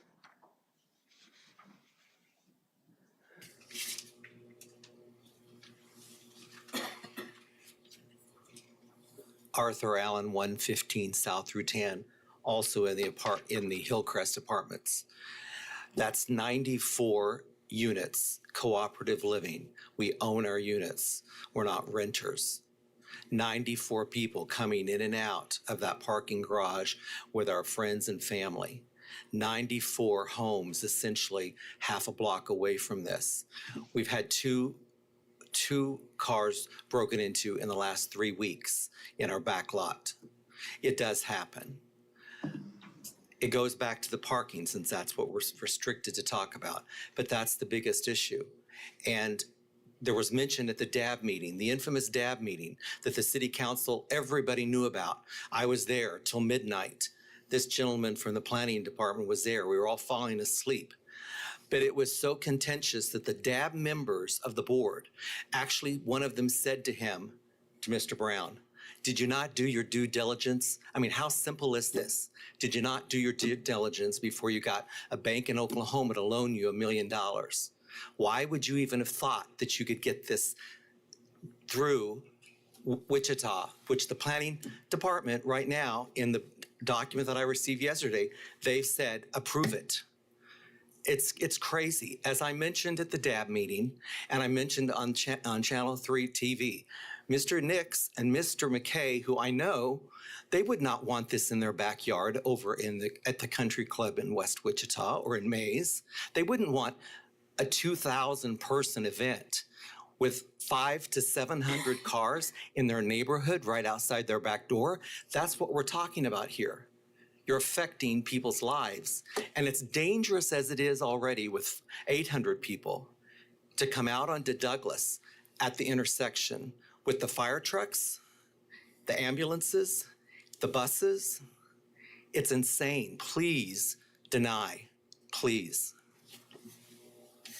Thank you. Next speaker, please.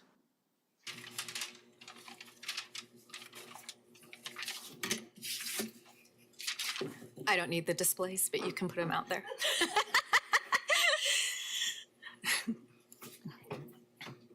I do apologize, but I already wrote the speech, so I'm going to say my speech. My name is Amy McCaffrey, and I live at 414 North Broadview, and I'm married to the man who owns the building conjoined to the Crown, who has had their personal, business, and financial life thrown into a whirlwind as the new owners of the Crown have tried to squash us and steal our land. I don't know the legalese language and ordinances like some of the other well-prepared speakers today, so I'm going to be speaking about this from the heart of a wife whose family is being affected, from a College Hill neighbor, and from a Wichitan, because that's what we all are, our commonality.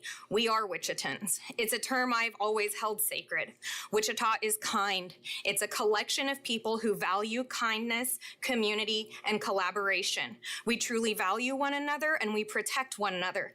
College Hill is home for me, and I don't know a neighborhood in Wichita that better exemplifies the values of collaborative community better. We beautifully blend honoring history and staying relevant in modern times with collections of successful, unique, locally owned businesses and residents that have a synergy of we support one another. It's truly a magical place to raise a family in an area that feels like a modern day Rockwell.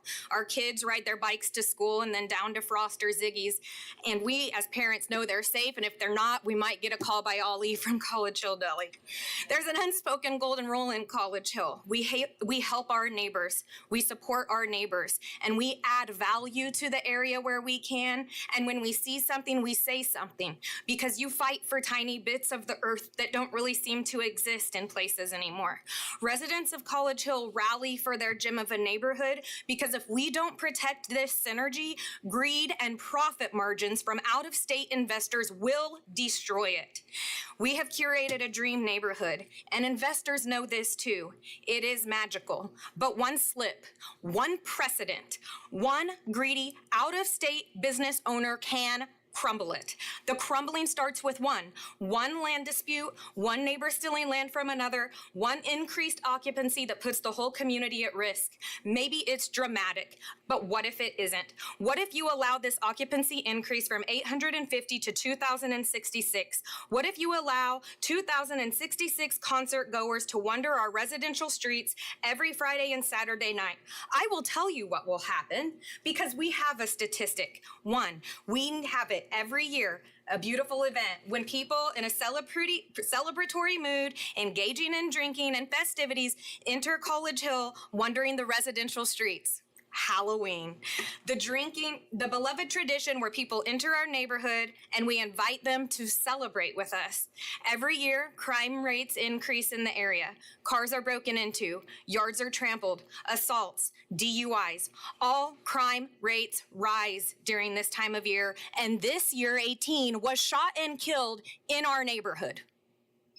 You have One more minute, please. We have the statistics of what thousands of extra bodies can do to a neighborhood and the havoc it can wreak. And while I and my neighbors love Halloween and happily open our neighborhood to celebrate the holiday, that is a once-a-year celebration with our community, not a 60 to 80 time a year profit play for an out-of-state investor. And while we're on a topic of safety, let's talk about the blocking of the ambulance route for hours on Hillside, just blocks from the hospital. Mike Brown's tactics have showcased he has zero regard for public safety, zero regard for the neighbors whose lawns will be trampled, whose homes may be broken into, and whose bodies may be assaulted by the 2,000 plus concert goers in their backyard.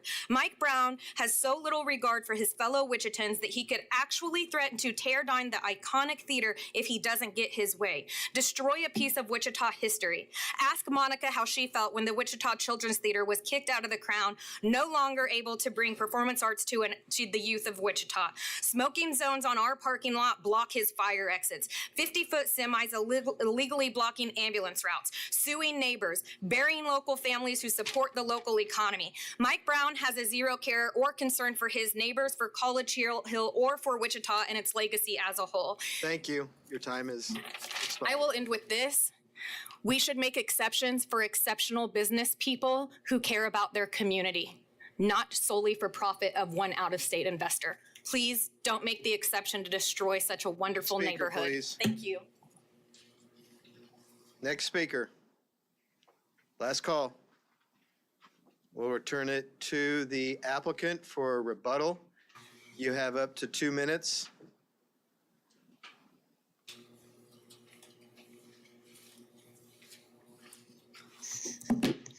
Try to bring this back to a little bit more positive of a note. There's a lot of Wichitans are nice until someone else wants to do something, I guess. There's a lot of that had nothing to do with what the city council wanted you to consider. Yeah, parking is about parking agreements. We're getting, and we've given written parking agreements. We've talked about the shows. We've talked about the College Hill neighborhood plan. It would be nice if that was completed and in your staff report that be something that could be looked at, but it's simply, it's a work in progress. So, we're trying our best with what the staff has put in about that draft plan to work with that. City council also wanted us to look at occupancy and the fire marshals, the differences in those, and I've given you that and why that is. So I don't want to take up too much more time with this. I believe that the golden factors speak for themselves. I believe that the vote last time was a referendum on Wichita business and wanting to be profitable and wanting to have an area that's lively and allow a business owner and a property owner to do what they have the right to do. So. Thank you. Any questions? Are we good? Any questions for the applicant? Seeing none. Oh, hold on. Commissioner Aldrich. I'm gonna bite on a question here. It was brought up that what would you do if you can't get permission to load and offload on the street, and you obviously can't utilize the parking lot to the west? So, just out of curiosity, how would you handle that? Yeah, I don't really want to discuss the litigation and the civil matters that are at hand, but we were advised by legal counsel to protect our position to operate a business, to enter into litigation, and that's here nor there. If we have to, it's not, it's really a hindrance, but we could load in from the east side of the building. We've done it. We used that side of the building for 2 or 3 shows this year once we had the issues happening with our neighbor to the west. And in reference to the Clint, I wanted to address the Clint Black truck that was there. It was there an hour and a half to 2 hours. That is correct. It was partially out on the hillside. And that's just had we known that that we needed to pull a permit for that from the city. But personally, I've witnessed multiple trucks loading in and unloading on public right-of-ways that are blocking streets like that all over Wichita over the last 2 years that I've been in the market. I was actually involved in an auto accident where someone pulled out around a truck that was parked. So I'm very well aware of getting a special use permit to use a public right-of-way, and it was an oversight on our behalf. But if we had to, we could load in from that side. But we know if all of these things come to fruition, if whatever happens, I don't win this litigation, and those folks get to grow their businesses and do what they want to do, and the council does not support this, I get it. I live in a neighborhood. I protect things, but I also know what development is. I've also listened to the city of Wichita discuss about budget deficiencies. The economic impact of this building being allowed to put this number of people into it annually is, you take the data that we have, for every ticket sold that's around $100, it's a $350 economic impact into the market. You guys can do that math on 2,000 capacity. It's 60% sell through on only 60 shows. It's about a $7 million piece to the bottom line here. Look, for us to be able to monetize the building, we need to increase the capacity.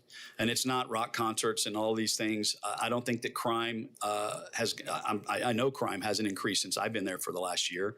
I think it's a lot of fear mongering. I know that when Andy's Custard came in down the street, there was the same kind of fights and arguments there that the drive-through line was going to cause reek and traffic havoc and all of that. Well, Andy's is there. The local ice cream shops next door and across the street are still in business. And to my knowledge, nobody's had an issue with the drive-through line there. So guys, look, at the end of the day, I hope you support it. We really care about Wichita. We did do our due diligence. We've got things here that support what we want to do from hired engineers and professionals that understand building code. But if not, it'll come down. It'll be repurposed. It'll be something, but it won't continue to be an entertainment venue. Thank you. Thank you. That closes your Any more questions? Is that it? Yeah, I think that was the last question we had for you. All right, we'll bring it back to the commission for discussion. Commissioner Warren. Question, if we wanted to approve, what are we're approving the documents that we. You've got multiple options. You've got the staff recommendation, which is coming to you in the staff report, and that is the one that includes the edits with the sentence at the end about the fire. Under no circumstances shall the occupancy of the building exceed what is permitted by the building and fire codes, as well as just I think there was a small correction at the end. Those are the same ones that we already approved back in October. Correct? There's no change. Okay. Well, this red section here is new, right, Philip? I don't remember. Okay. Yes, I think it is. So we added, and this was based on the conversation that took place at the city council. I believe we added that last sentence there, which is under no circumstances shall it exceed. Then you've also got what the applicant provided to you today with on the Boffman letterhead, which is different text, and it's. The difference between these two is primarily that they are just saying in theirs on A, hey, the fire code is what's going to set, the fire marshal is going to set what the occupancy limit is on this and basically remove it from the PUD. They're going to do that whether we say it or not. They're not going to exceed what the fire marshal says. Correct. Yes, sir. Okay, my thinking is this. Parking's been a problem since the beginning of time, I guess. As long as I've been on this board, it's been there. A couple of years ago, had a business that wanted to add some parking into the area. The neighborhood said, no, we don't want it. We're losing too many houses. We'll take this parking on the street if we have to, but we don't want to lose any more buildings, any more houses for that option. So I think that we're going to have that no matter what. That building's been there for I don't know how many years, but it's been a theater and it's got a right to compete. So I would move that we approve pending per our staff report and any adjustments to that. Okay. I would like to offer a friendly amendment to your motion and to add to item 3A, instead of putting the number of the limit to 2,066, which is what the staff recommendation has to say the use of the event center shall be limited to the occupant load dictated and enforced by the fire marshal. I would accept that friendly amendment. Okay, so then I will second that motion. Any other questions or comments? I'd like to offer a substitute motion of denial. I just don't think that this is anywhere close to being a good fit for the area. Somebody mentioned the golden rules, and that's, following back up on the golden rules. I just think it's going to be too detrimental to the area. This thing is just, I haven't supported this from the get-go, and I just would like to make a substitute motion for denial. Second. Okay, we have a substitute motion to deny, and we will address that first. I'd like to make a comment. Yes, sir. Mr. Commissioner Joe Johnson. It's going to be hard for me to vote for it or against it. I wish there could have been some compromise in the number that they were willing to live with in between the 800 and 2,000. So I'm going to be abstaining. But to point of order, I think they are by adding that new language saying whatever the fire marshal dictates But that number to be. They don't think so from all their research, so. I get that, but they agree that it's going to be decided by the fire department, fire marshal. So, Mr. Chair, could I have a moment with Commissioner Johnson? yes.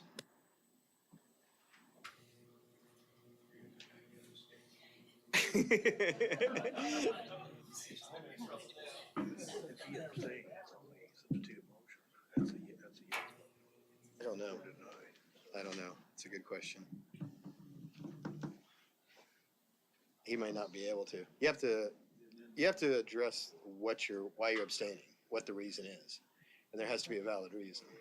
And that's probably what the legal is. So stand by.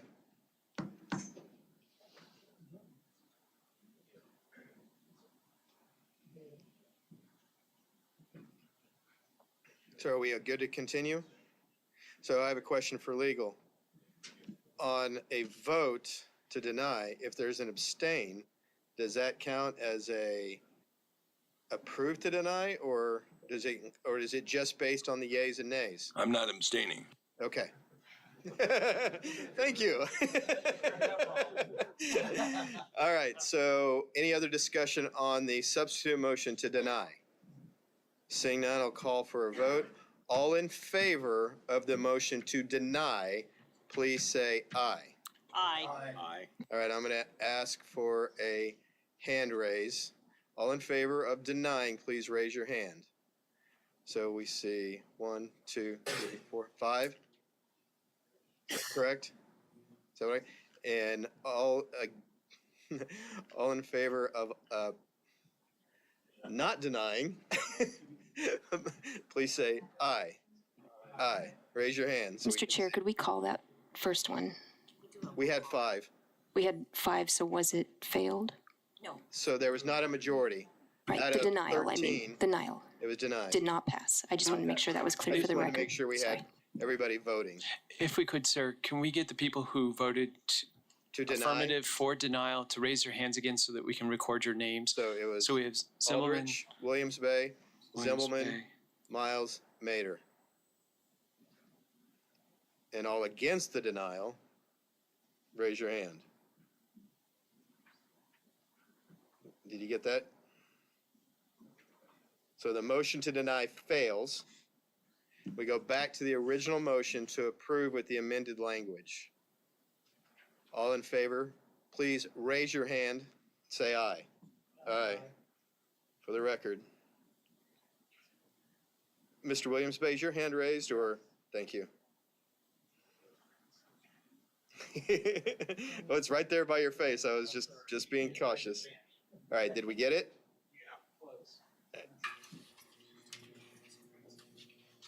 And all against, please say nay and raise your hand. So we have 4, Miles, Zimbelman, Williams Bay, and Aldrich. The motion passes. We all clear? And motion passes 9-4. Thank you. All right, next item. Appreciate you all being here. And I'm sure you'll probably be present at the city council meeting. All right. Do we need a quick break or can we continue? We'll take a quick 5-minute recess to clear the room and bathrooms. And clear the bathrooms.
Think everyone's back. Nope. All right. Be quick. It's snowing. It's not sticking. So it's not accumulating.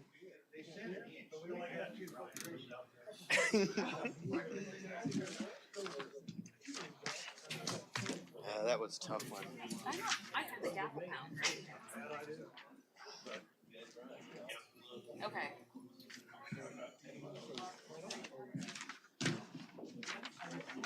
Okay. I also know that the alternative, if it was boarded up and empty and nothing was happening, it'd be another issue. If you look at the golden rules. But there's a ton of public parking, streets, and the College Hill plan asked for a lot more. Well, what they need to do is property owners want to. Yeah. They need to enforce it, just like what we're gonna hear. Put signs there, tell Yep. them, charge them. Yep. That's gonna get a little nasty. Yeah, I get it. All right. Now, what do you think realistically, the chances of getting a council?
No, you're fine. The crowd was right with you.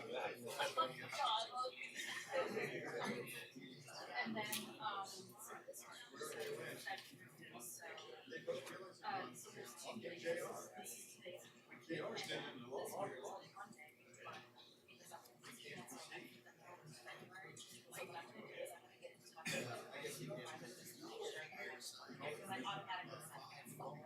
Should we come back to it?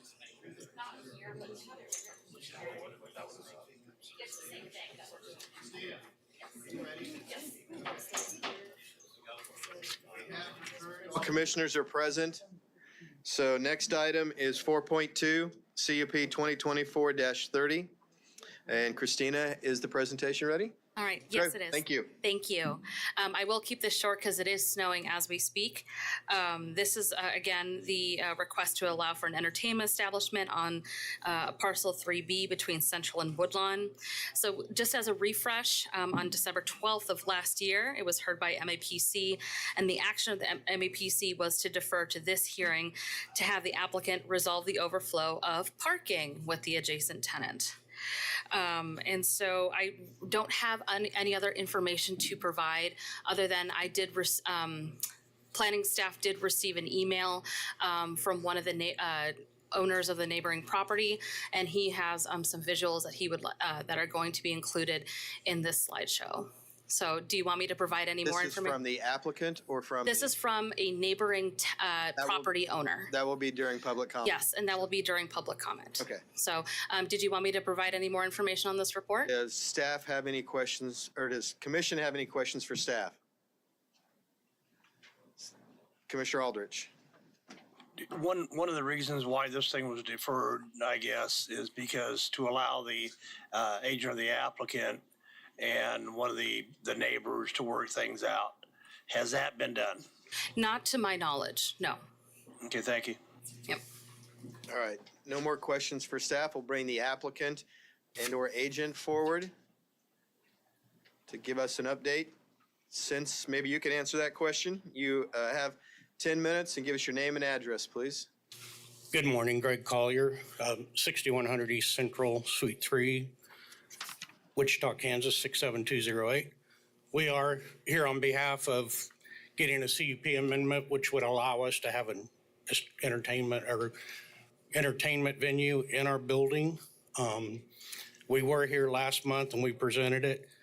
And when I left here, and for the sake of time and with the snow, is what we were asked to address was whether we could install a driveway off Brookside.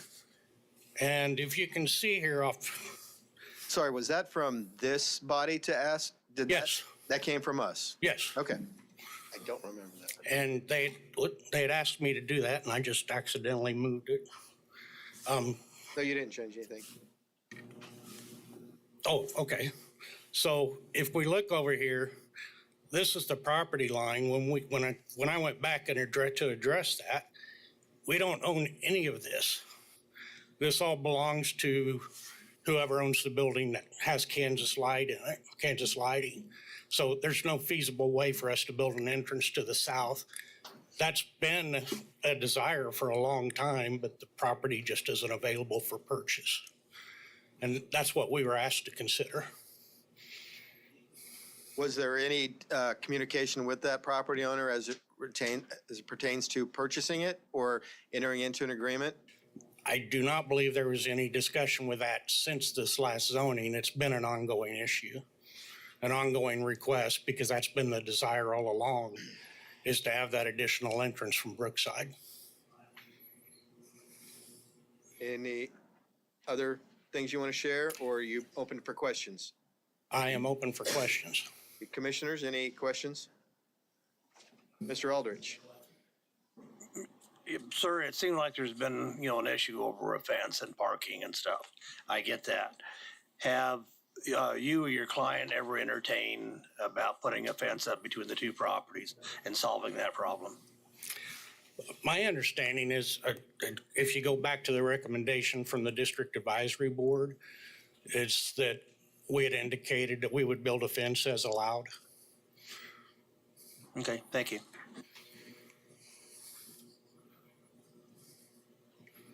Any more questions from the commission? Seeing none, thank you. Thank you. Stand by. You might have additional questions. This is now the opportunity for public comment. Anyone from the public like to speak on this item? Thank you. Please go to the podium and give us your name and address.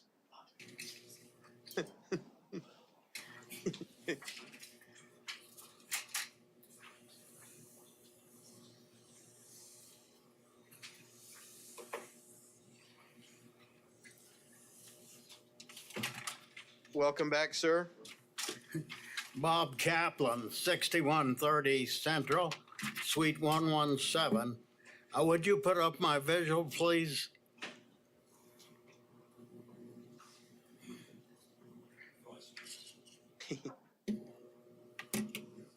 Thank you. I submitted a revised plan to do whatever I can to resolve this issue. The revisions as presented in the visual and the handout provide substantial advantages to Genesis. Number one, Brookside Street Parkway is immediately to the west of the Genesis property, and it's exclusively available to Genesis. Nobody else uses that street. They filed a petition to have that street installed curb and gutter. They asked me if I would consent to it so they could have 100% petition, and I did consent to it. The fence line, I'm willing to move to the east. I'm willing to move it to my property. I'll put it 20 feet inside my property line as an advantage to them, and then I will give them an easement. I'll give them an easement which I will pay for to provide traffic flow from their north lot to their south lot, and from the south lot to the north lot. There will be two exits. There can be two exits on their west line to exit to Brookside. One of them already exists, and there's the other that they can install on the south lot if they want it, so they can have two exits. Much better than what they got now, driving through my shopping center and driving through my parking and driving through my traffic. They'll have an exclusive access with two exits to Brookside Parkway that nobody else uses. It'll greatly enhance their access. Their only expense is to put a fence on the line that I'm providing 20 feet within my property. I'm putting a fence on my property. All they gotta do is put up a fence. It doesn't have to exceed 4 feet high. I'd like to have it be attractive, wrought iron or a cyclone fence. And finally, during this period that we've had since the deferral, the parking on the shopping center has substantially increased. It's gotten much, much worse. First of the year. New photos have been taken to show the increase. So I think that can anyone on this commission tell me what I can reasonably do to solve a problem that I did not create?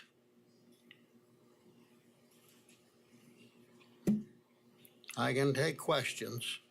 If there's questions on the visual, I think Thank you. it's pretty clear. Mr. Kaplan, we have a question from Mr. McKay. Mr. Kaplan, the applicant said that they didn't own the property to the west side of their parking lot, so they couldn't open that up. Do you know who owns that? Do you own it? The question was that the applicant says that they don't own this property here and wanted to know if you know who owns. That's Brookside Parkway. That's a public street. Yeah, No, but the nobody land between uses the it public but street and their Genesis. parking lot. There's land between the parking lot and the street that is private land. No, I think that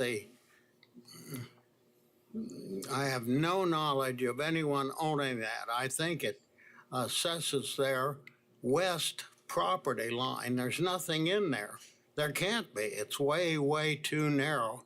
If it's public land, it belongs to the city of Wichita. Mr. Kaplan, all I'm trying to determine is who the owner of that property is. And I thought maybe you might own it. That's the reason I asked the question. He wondered if you owned it. No, I do not. And do you have any knowledge that who might know? Who? No, I do not. Okay, thank you. There are photos. Any other questions for Mr. Kaplan?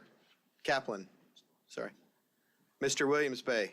Yes, Mr. Kaplan, have you discussed this proposal with the? I have an awfully hard time hearing. I'll repeat the question. Can you come up here and tell me what he's asking? Have you discussed this proposal with the owner The of question was, Genesis? have you discussed this proposal with Genesis? No, we sent him this. I thought that I had contacted them. He said I did not. I certainly intended to, but it really would have been their responsibility to contact me. I did send them the visual that you have, and they did have that from me. I had Christina send that. I thought I had a contact, but I don't have any evidence of it right now. All right. Sir, thank you. No more questions from the commission. But I don't believe it was my responsibility. I thought they might contact me in the intervening time, but I have heard nothing. Nothing at all. All right, thank you. There are no more questions. Any other members of the public wish to speak on this item? Seeing none, we'll bring the applicant back to the podium. You'll have 2 minutes for rebuttal. Maybe you could clarify the question Mr. Kaplan and Mr. Williams Bay addressed.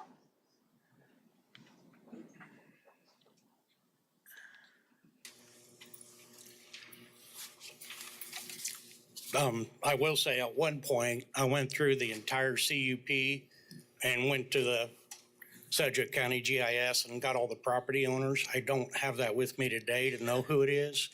I know from my discussions at Genesis, they said Kansas Lighting owns it, and they've approached them many times about trying to purchase that sliver of land so we could build that entrance. Again, that's been the intent for a long time from what I was told. And I did receive an email from city staff at about 11:30 with that diagram. I did have a chance to review it. I didn't have a chance to share it with anybody. I forwarded it on, but I didn't get any comments back before I had to head it this way. Without that driveway, that fence just can't work. I mean, it seals off the south parking lot. It blocks all emergency vehicle access to the building. So at this point, that fence was based on the driveway being able to be built there. And that's what his proposal is. I'm saying that we can't do it. We're willing, we had indicated we would be willing to put a fence in if it's allowed for emergency access and where we'd be able to put it. I don't know what else I can add to that at this point. Any questions from the commission? Seeing none, thank you, sir. Bring it back to the commission for discussion and action. Mr. Mader. A question regarding that lot to the south of the building. Does it now have a cross-lot access agreement to rest of the center, or how is it illegally used? So by nature of being within a CUP, there's essentially built-in cross-lot access between parcels. So part of what is being asked here is to violate that or reduce that access agreement. There's a difference between it doesn't necessarily require access to all parcels. You just have to provide access to an adjacent parcels. So I don't know. I would say it would be violating it. Additionally, cross-lot access does not mean you can utilize other people's parking. This is an interesting CUP in that there's multiple ownership parcels within a development parcel. And so you do have issues between two different private properties. Just to note on the question about the triangular property to the west, we did look it up on GS and it is owned by a private entity. It's a living trust. So it is not public property. It is not owned by the city. It is a private entity that owns that property. So in order to put a drive-through there, they would have to get permission from that property owner. Purchase it. Mr. Williams-Bay. Is there a cross-lot agreement to the property to the south? If they put that fence in, could they access that south parking lot from the property at the south? Well, again, parcel access within CUPs is granted by nature of the CUP. There's not currently a constructed access point between those two parcels. That access point, as you see, veers off to the east. And so that would have to be essentially a private action to construct a new driveway between the Genesis parcel and the parcel to the south if a fence were to be constructed. Illegally do that? It's private property. They could, the property owner to the south would have to consent to it. You can't make a decision to require them to do it because they're not party to this application. Okay. Thank you. Commissioner Aldrich. Well, the whole bottom line on this thing is that we're here for either approve or not approve a CUP on this.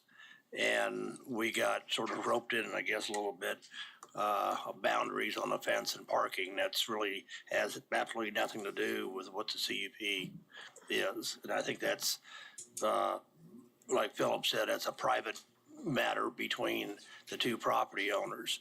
And not for us to, really get that deeply involved in it, I guess. So I'm gonna make a motion that we approve, per staff recommendations and comments. Second. Seeing no other discussion, I'll call for a vote. All in favor of the motion to approve, please say aye. Aye. All opposed, please say nay. Motion approves unanimously. Next item is, I'm losing track here. No, I think 4.5 was deferred. 4.6 was applicant requested to defer.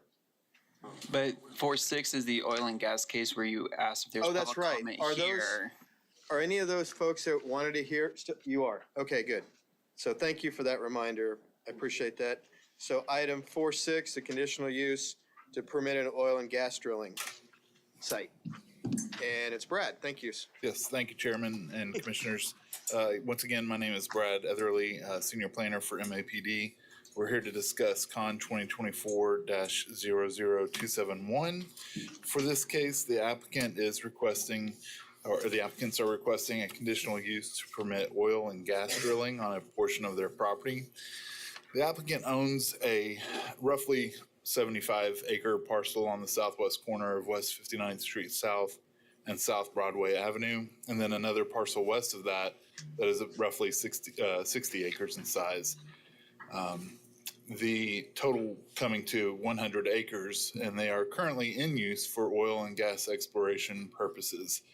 The applicants are seeking to bring the use into conformance with the UZC. The application area is zoned RR, Rural Residential, and SF20, Single Family Residential Districts, which generally permits by right agricultural activities, larger lot residential uses, and a limited set of non-residential uses. Per the UZC, oil and gas drilling in the RR and the SF20 districts requires a conditional use approval. The attached site plan shows the existing well 210 feet to the west. I don't know if we can pull that site plan up, but to the west of South Broadway Avenue and roughly 1,800 feet north of West 63rd Street South. A tank battery is just to the south of the well. The UZC requires structures to maintain a minimum 85-foot setback from the center line of the section line roads.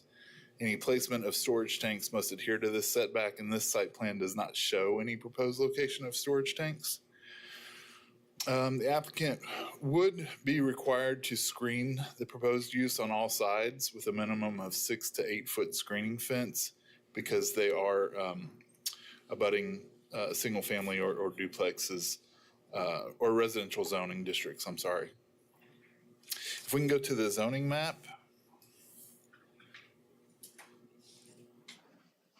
You can see that properties to the north are zoned SF5, Single Family Residential District, and they are developed with single family dwellings and some agricultural uses.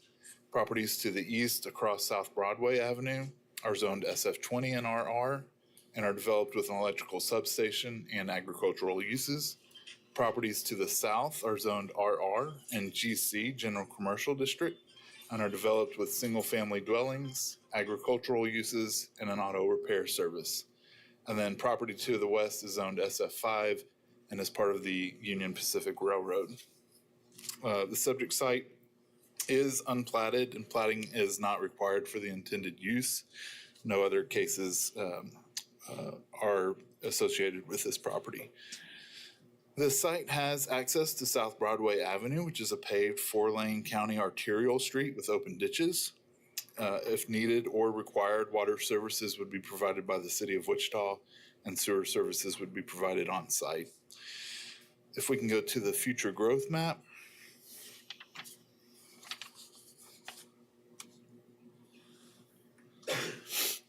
The request for oil and gas drilling is not in conformance with Community Investments Plan.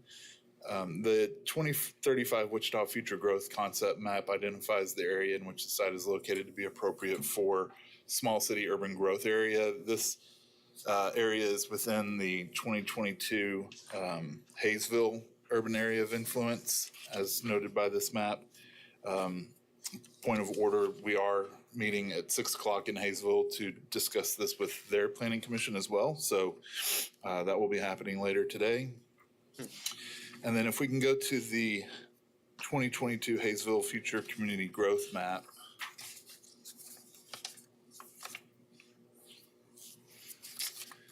I thought I had a arrow pointing to it, but perhaps that got removed.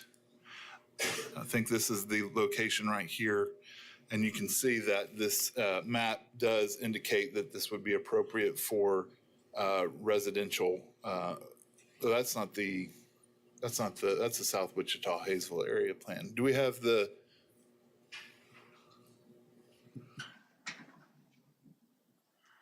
Hayesville Community Growth Patterns map? Well, regardless, they do recommend that for residential use, so that would not be in conformance. And then for this plan, the South Wichita Hayesville area plan, it is also not in conformance, as this map also shows that it's appropriate for low-density residential development. So that use of oil and gas drilling would be considered an industrial use and would not conform. If we can go to the site pics.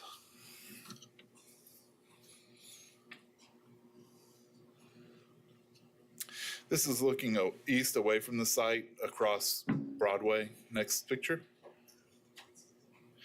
This is kind of looking northeast up Broadway at the electrical substation. Next picture.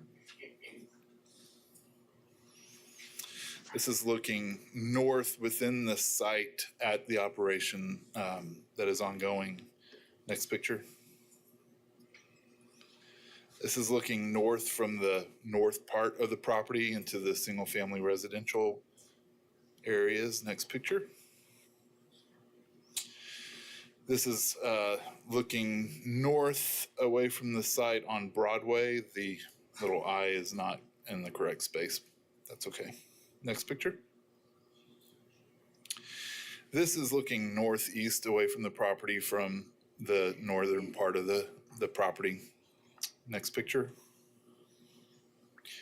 And then this is looking kind of southwest into the property. It's a very large piece of property, so I'm just trying to get as many views as possible. Next picture.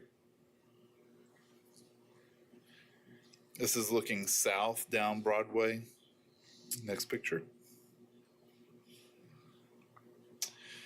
And then this is looking south from kind of the northwest corner of the property. So there's another, some sort of operation going on kind of on the western side of the property as well. Next picture. This is a very fuzzy picture looking south to the vehicle repair shop that's just on the southeast portion of the property. Next picture. Brad, just to clarify, that other drilling operation was a different operation? Same property, so I'm assuming that it's all part of the same operation. Oh, okay. That's the. This is the. Okay. This looks like it's the main. This is kind of on the east side of the property, closer to Broadway. Now, to your point, the site plan doesn't show any other kind of operation going on. Okay. So that's a good question, but All right. it is at least in theory on the same property. So Those have just recently been. I didn't go out there and survey, so I don't know exactly where it landed, but yeah, it They looked just like it was recent- on that 100 They've just acres. recently been installed. I've been watching them install Okay, them. yeah. So, hey, Brad, if we were to deny this, do they have to tear that rig out of there and cap the thing? That would be the result, yes. Since we're already busy drilling an oil well, it looks like. I'm sorry? Since we're already busy drilling an oil well, I mean, it's already set up and being drilled, it looks like. Hold on, let's. Something else? Okay. Yeah, let's stay on point with staff. Yeah, so this is looking south, kind of at the main operation that's further east towards Broadway, but this is kind of from the north part of the property. And then next picture. There is one there. There is one there operating. No, This is looking southeast away from the site. And then next picture. This is looking southeast from the northwest corner from West 59th Street. Next picture. And then this is looking west away from West 59th Street up here in this corner. Again, this little eyeball is incorrect, but that's okay. A lot of pictures to go through for them. And then this is looking west from Broadway into the main operation. I can't really see where that second operation is, maybe over here. And then I don't know if there's any more pictures. That's it. So based off the information available to us, staff does recommend denial of the application, and these are based off the golden rules. I will say that I did receive one phone call and one email that should be presented in front of you. that both oppose the proposal, but there is an alternative action if the planning commission deems it appropriate, and those recommended conditions are listed in the staff report as well. And with that, I can stand for any questions. Okay. Is the applicant or agent here for this? I believe that they're not here since they asked to defer. Since they did ask for, okay, I just wanted to be clear. And then in the first paragraph of the background, there's a sentence that says the 74-acre parcel and a portion of the 59-acre parcel totaling 1 acre are currently in use for oil and gas exploration purposes. So this site is currently being drilled or has been drilled in the past, but this particular parcel has not. It is currently, when I went out to go take pictures at least, which was 2 weeks ago maybe, they were actively drilling for oil. This case came to us because of complaint, and upon investigation from MABCD, they submitted an application. It does not have a history of use. They just started using it. Correct. A complaint was filed, investigation showed that it was out of compliance, and so then they submitted an application. Within this particular parcel of the entire footprint. Right, the entire site does not have prior authority to have oil and gas drilling. And it does look like they are within this one, because they're kind of directly in between these two tree croppings. And it looked like the other operation was somewhere in this general vicinity. Oh, sorry. But yes, this was brought to us because of an enforcement situation. But they, as to my knowledge, have not discontinued their operation. Okay, so has MABCD tried to enforce or done anything related to this? I can't answer that. Because this is to bring it into conformance, right? Yes, they sent out notice of violation. They have been in conversation with them. Okay, all right. Commissioner Aldrich. Do you know what the past history on this property is? I do not. Do you know how many wells are currently on the property has been capped? I do not. There appears to be a whole bunch. If we have staff that can add to the answering this question, please come forward. Good afternoon, Kelly Dixon, Metropolitan Area Building and Construction. So this is my zoning case. There are additional, we can go back to the aerial, there are other oil wells owned by this oil company on the track just to the south. You can see them in the lower left-hand corner. Can you use that? So there's existing oil extraction there.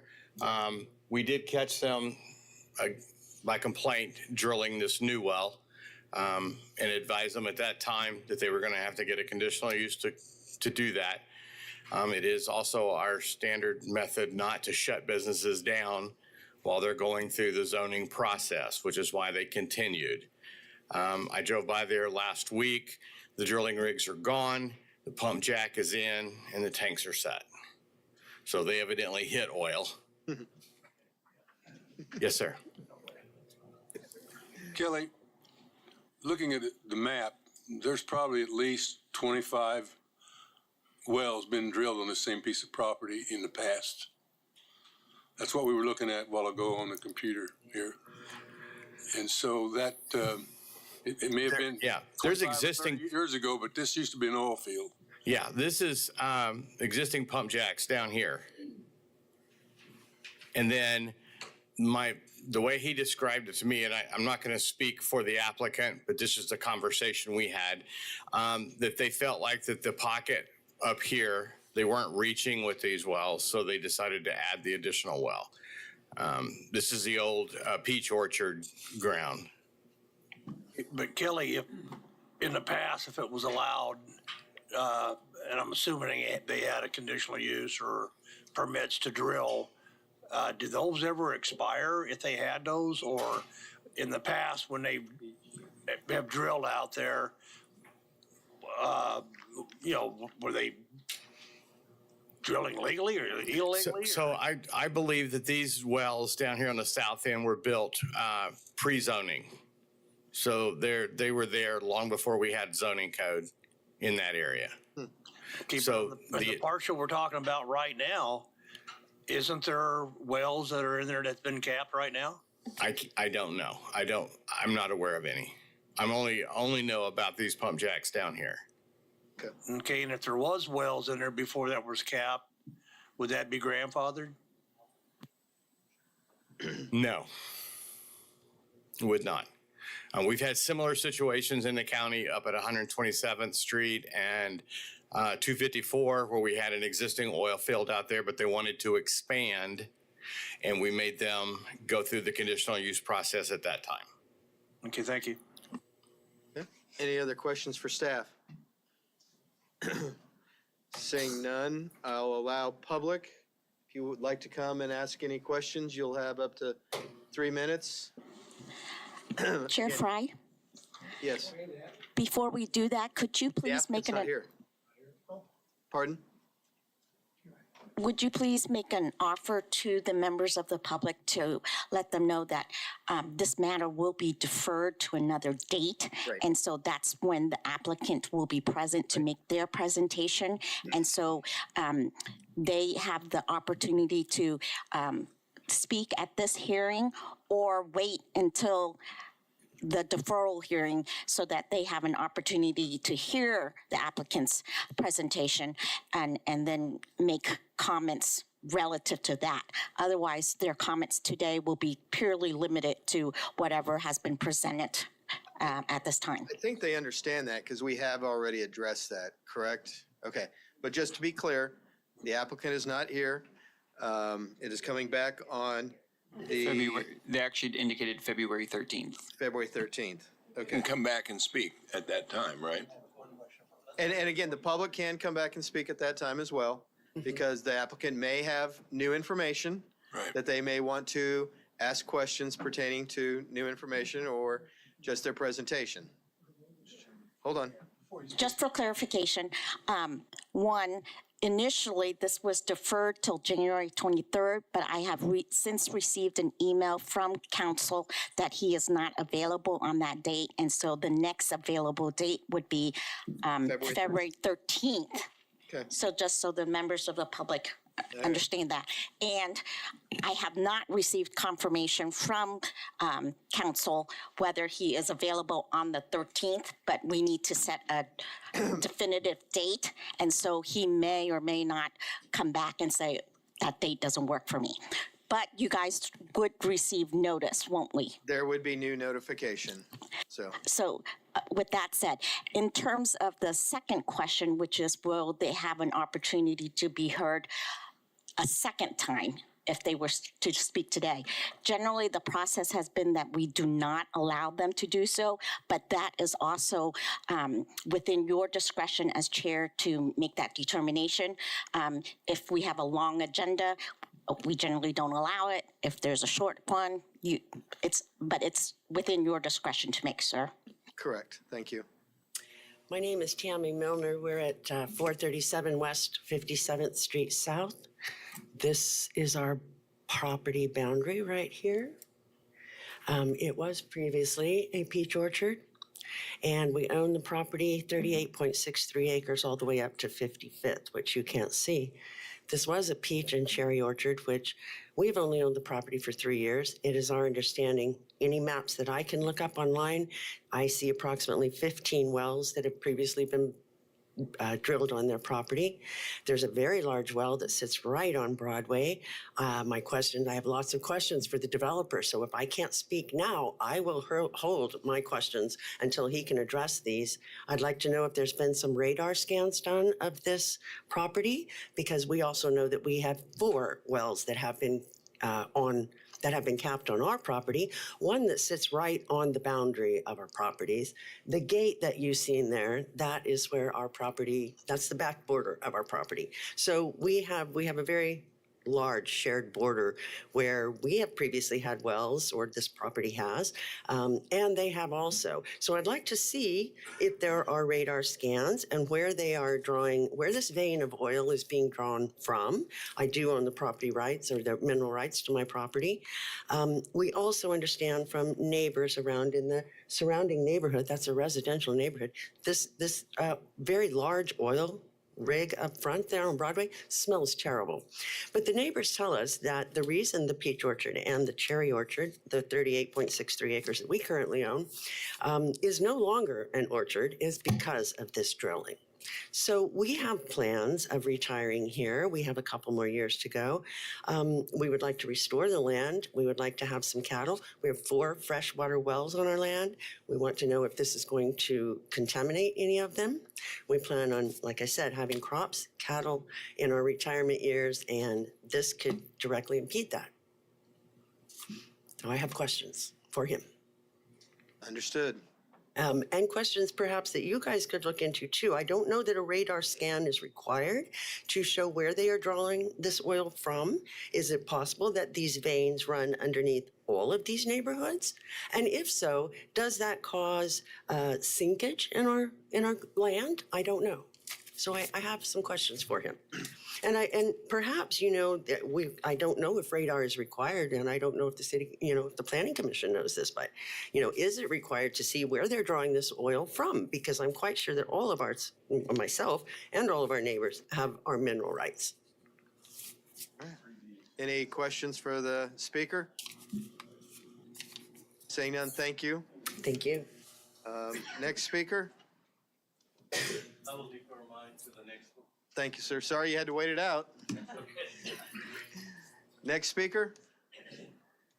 Seeing none, we'll bring it back to the commission. I understand that pending applicants' confirmation, it is tentatively scheduled for February 13th. We will put that on, and we will provide correspondence otherwise if it changes. And those same notifications will get notified of the new date? Yes, we can send it out to the ownership list. All right, Does that require a motion on our part? Does it? I would recommend taking motion just to make it clean for everybody. I so move that we defer this until February 13th. I have a motion and a second by Commissioner Warren. Motion by Mr. Dool. Any questions, comments? Saying none. All in favor, say aye. Aye. All opposed, say nay. Motion passes unanimously. Next item, if I'm tracking correctly, for 10, correct? 4.10, yes. Good afternoon, Planning Commission. Philip Zievenbergen on behalf of Brad Etherly. We're giving him an opportunity to ice skate down to Hayesville. So I will be presenting 410 and then the very last one on our agenda, whatever number that one is. 412. Yes. CUP 2447 is a CUP amendment to DP 359. It's in the county. It's located on the northeast corner of North Greenwich Road and East 29th Street North. The property has been limited commercial with the CUP for some time. This is an amendment to essentially redraw a bunch of the lines and kind of reestablish it. When it was first established, it was kind of very general layout, and now there's a lot more specific opportunities for development in the area that require the development standards to possibly change. Recently, this tax parcel here was recently zoned limited commercial. That was done just maybe a month or two ago. And so part of the amendment is to include this 1.7 acre piece of land into the CUP. It was not originally part of the original establishment of the CUP. They're changing the number of parcels from 9 to 8. They're increasing the allowable height of buildings from 50 feet to 80 feet on parcel 1, and that will be the new parcel 1, and we'll see that on the new CUP drawing in just a second. They are also requesting to increase the allowable height for all other parcels from 35 feet to 44 feet. And they're looking to increase allowable building coverage on parcel 1 from 30% to 40% and allow for a heliport as an accessory use to a hospital to be permitted by right on the amended parcel 1. Can you go to the new CUP drawing just so that we can reference what they're asking for. Oh, it's a very pretty snowfall. Actually, let's go to, so this is the original. You can see it. Actually, I'm sorry, go back one. The original CUP had the larger parcels oriented north-south with some pad parcels along 29th and Greenwich. And now if you go to the new one, they're looking at reorienting the larger parcels to an east-west orientation. So the very north portion of the CUP area is parcel 1, and then you have a larger parcel 2, and then fewer pad sites along Greenwich and 29th Street. So that 1.7 acre piece of land is in here. That's what's being added to parcel 1. The height to 80 feet is applicable to this area here on the new parcel 1. The other height increases would be for the other parcels south of parcel 1, as well as the building coverage on parcel 1 to 40% of the area would just be for this northern area. The applicant has indicated that the use on parcel 1 could be a hospital, which requires the use of a heliport. The use of the heliport is regulated by the City of Wichita Code, section 9.24.020A, which states that no heliport other than a temporary heliport may be located within 750 feet of a church, school, or residence. All measurements made hereunder shall be in a straight line horizontal from the center of the touchdown pad of the heliport to the property of the church, school, or residence.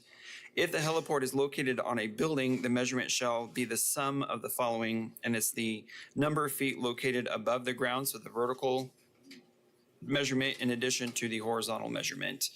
So it can be a combined distance. So essentially that would allow the heliport to be closer to the property line because you add the vertical component to it. North of the property of the new parcel 1 is a school for USD 375. It's an elementary school and is developed at 35 feet north of the property line. The east line of the parcel abuts lots that have been platted for residential use, but they are not developed at this time. Therefore, they would be considered residential lots despite not having any houses on them. The proposed location of the heliport is unknown at this time. The applicant is intending to annex the entirety of the property into the City of Wichita if the amendment is approved. At the time of annexation, the applicant would be able to seek a variance of the distance requirement set forth in the above code through the Wichita Fire Chief according to the city code. Point of clarification, the approval of a heliport on a zoning matter is allowed. They would not be able to develop the heliport unless they receive the variance if the location did not meet the city code standards. So they don't have to do that first. The consideration and approval of it could be today, and at the time for which they actually wanted to develop it, they would have to receive that variance if required. The property is in Area A of the airport hazard zone in relation to Jabara Airport, which is west of the property. The height restriction is for 25 feet, but the existing height limits of 50 and 35 feet in the permitted CUP are based on the difference of the sea level grade. So essentially, the 25-foot height requirement limitation is based on the mean sea level elevation of the runway of Jabara. It apparently goes downhill at this location, which allows you to actually have taller buildings than that airport hazard zone would allow. Section 2808 of the Wichita Municipal Code requires the applicant to obtain a determination of no hazard from the Federal Aviation Administration with a determination as to the effect of the proposed operation on air navigation facilities and safe, efficient use of navigable airspace. Staff did also reach out to the Wichita Airport Authority to notify them of this application, and we did not receive any comments back from them. The character of the neighborhood is a mix of residential, civic, and commercial uses. To the south is a Topgolf facility. You have multifamily apartments to the southeast. Again, you have platted residential lots. Most of them immediately adjacent to the property are not developed. As we talked about, you have a school to the north, some agricultural land, and a PUD that is undeveloped at this time that could be allowed a mix of commercial and possibly industrial uses. And they have the Stryker Athletic Complex and other commercial uses southwest of the subject site.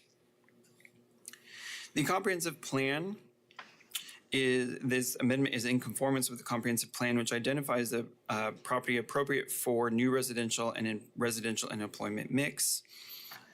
The requested amendments are in line with the future growth designations. Even though it talks about new residential, the comprehensive plan identifies that a certain commercial use could be permitted by could be permitted in this area due to market-driven factors. And then the residential and employment mix allows for a higher intensity uses, possibly mixed with residential uses. The locational guidelines indicate that major commercial and employment centers should be located at intersections of arterial streets, which this one is at 29th and Greenwich.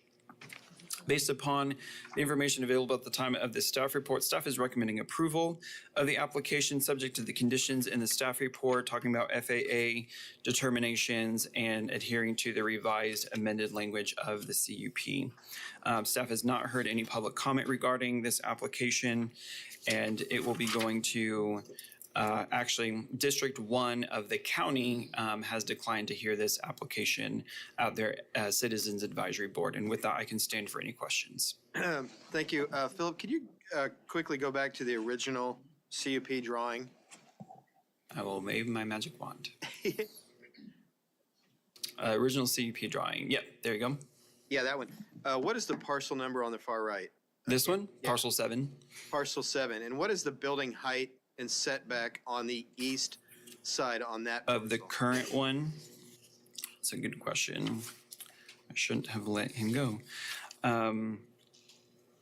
Looking in the staff report here, apologize. I couldn't tell. I couldn't read what the number was. So I was trying to figure it out. So the current allowable height would be 35 feet.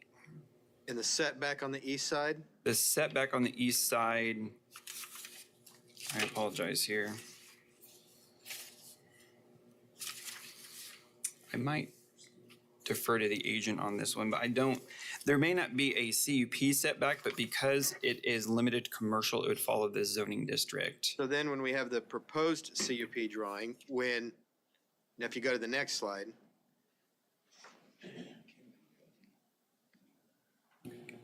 Tybin, can you go to the new CUP drawing, please?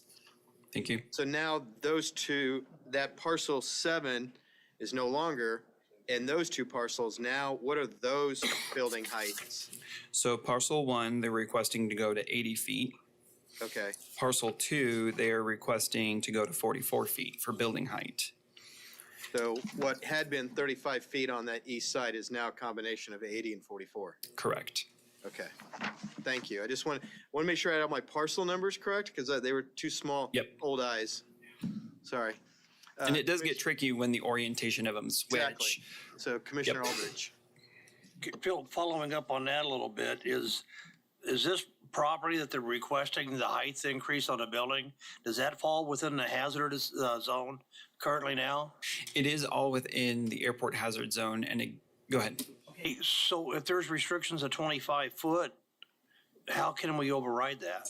So the 25 feet essentially kicks in a review of initially the mean sea level review to say, what is the mean sea level at the runway of Jabara, and what is this mean sea level? Because if this property is lower, it essentially gains the ability to have height of buildings automatically. The 25 feet height restriction is from the mean sea level measured at Jabara Airport. If this property is downhill from there, you're automatically allowed a little higher. In addition, any building height that exceeds the height restriction of the airport hazard zone has to get the determination of no hazard by the FAA.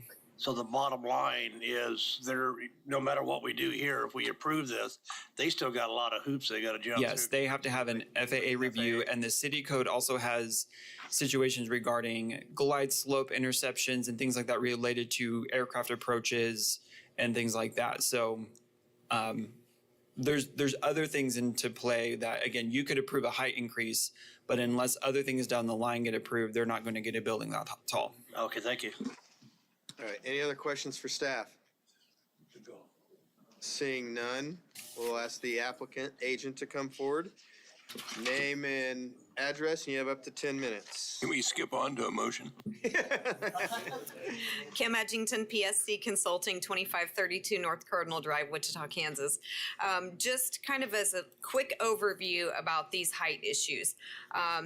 This is the same developer that we worked with for the Top Golf, just immediately south of here. So we had to go through this same process of the determination of no hazard. And because of the change in the grade, those poles are about 120 feet, I believe, at Top Golf that got taken out last week with all the nets. So we are prepared to do that. And as far as the setbacks and the height, we have an additional deed restriction on the 200 feet along this entire property line. That in the first 100 feet, the buildings can only be single story. And in the second 100 feet, they can only be 2-story, where adjacent to the residential to the east. So that is in a separate private agreement through a deed restriction. Good to hear. The first phase of this development, I don't know if we can show the new drawing, the proposed parcel layout. This parcel 1 is proposed for initially a clinical facility. It is not going to have hospital facilities at this point, but the intent is to provide the ability for future expansion and construction of a hospital facility. So at that time, we will go through the process of looking at exactly where that heliport would be located, because we do not know that at this point, and work through that variance process with the fire chief of the City of Wichita Fire Department, because we have already submitted the request for annexation into the City of Wichita for the entire property. I would be glad to stand for any other questions that you might have. Any other questions from the commission? Seeing none, thank you. Stand by. Do we have any members of the public that would like to speak on this item? Seeing none, we'll return it back to the commission for action. Mr. Chairman, I move to approve for staff comments. Second. We have a motion by Commissioner Bill Johnson to approve with a second by Commissioner Joe Johnson. Any comments or questions? Seeing none, all in favor, please say aye. Aye. All opposed, please say nay. Motion passes unanimously. Last item, 4.13, zoning 2024-59. Oh, 58, I'm sorry. 4.12, I jumped ahead. Sorry. See, having Phil fill in, I know, right? 4.12, zone 2024-58. I know this group keeps me honest, and I appreciate that. Thank you. Christina. All right, thank you. The applicant for this case is requesting a zone change from 2-family residential to neighborhood retail on a 0.14 acre property. According to the plat, it measures 50 feet by 130 feet, and it's located at 117 North Chautauqua, which is near the corner of Douglas and Chautauqua. The applicant is requesting this zone change to provide options for uses that are permitted in the NR zoning district. Should the zone change request be approved, the permitted uses on site as well as the development standards would change, as demonstrated in the table listed in your staff report. Neighborhood retail allows a limited number of commercial uses, provided they are under 8,000 square feet in size, as well as restaurants, as long as they're under 2,000 square feet in size. It does not allow for a drive-through. It does allow a commercial parking area, which would allow the adjacent commercial use along East Douglas to remove the structure on site and utilize the entire site as a parking area. And this is adjacent to College Hill. This is the uptown neighborhood. Section 4B2 of the Unified Zoning Code requires screening of commercial properties when abutting or across the street from an alley from residential zoning districts. Because the property abuts residential zoning to the north and west sides, the applicant will be provided to provide screening. The property already has a wood fence to the north, west, and south sides of the property. For neighborhood retail, if it's being developed with a commercial use, they will need to adhere to the rules and regulations of the Wichita Sign Code, which prohibit building signs from facing residential zoning districts if the building is 150 feet of a residential lot line. In regards to the Wichita landscape ordinance, it generally requires 1 shade tree or 2 ornamental trees per 40 linear feet along the abutting residential property lines, and a landscape street yard will be required. The subject site does feature several trees along or near the property lines, but they will still need to submit a landscape plan to verify that they meet those requirements. Section 4C5A of the Unified Zoning Code has compatibility height standards, saying that no structure shall exceed 35 feet in height within 50 feet of a lot line of a property zoned 2-family or more restrictive. The proposed NR zone site abuts and is adjacent to TF3 zone properties to the north and west. And then for compatibility setback standards, those are 15 feet plus 1 foot for each 5 feet of lot width over 50 feet. The character of the neighborhood is commercial when you get closer to Douglas Avenue, the arterial street, and then on the local street, which is North Chautauqua, it is more residential. Properties to the north and west are zoned 2-family and developed with single-family dwellings. To the south, it's zoned limited commercial district, and then we see 2 vacant buildings here. The one where my mouse is on the right side, that is a property that is listed on the National Register of Historic Places. To the east, the property is zoned limited commercial and general commercial and is developed with a grocery store. However, as you'll see in my site photos, that grocery store has a solid screening fence, and it does not allow access from North Chautauqua. There are no zoning cases associated with this property. They have a parking lot. The requested zone change is not in conformance with the Community Investments Plan. When we look at the plan's 2035 Wichita Future Growth Concept Map, it identifies the subject site as primarily appropriate for new residential uses. So that's areas of land that likely will be developed by 2035 with uses predominantly found in the residential category. Pockets of major institutional commercial uses will likely be developed within this area based upon market-driven location factors. The requested zone change would allow for a small commercial business to open on site. Those are accounted for in the new residential category. But now when we look at the locational guidelines, the land use compatibility guidelines, it's not in conformance with those either. So there are several quotes that are provided in the land use compatibility guidelines document. Neighborhood serving and retail and office uses, as well as high-density residential uses, can be appropriate along arterial streets or on small infill sites near residential uses, or through conversions of residential structures, if appropriate site design features that limit traffic, noise, lighting, and adverse impacts on surrounding residential are provided, and that the scale of the development is appropriate for its context. However, the applicant did not provide a site plan, so without that site plan, it is unknown whether the site would be redeveloped or developed in a way that is compatible with or detrimental to nearby residential uses. Higher intensity development should be discouraged from locating in areas of existing lower intensity development, particularly established low density residential areas. This is an established residential neighborhood and has been so since the early 20th century. The design guidelines state that ingress and egress locations to non-residential uses generally should not access residential streets unless such access will not negatively impact nearby residential areas. The street, as a result, should this zone change request be approved, it may be subject to additional traffic and light pollution from cars accessing or exiting the site. The requested zone change is in conformance with the Wichita Places for People Plan. It identifies it near a neighborhood hub as well as transition areas.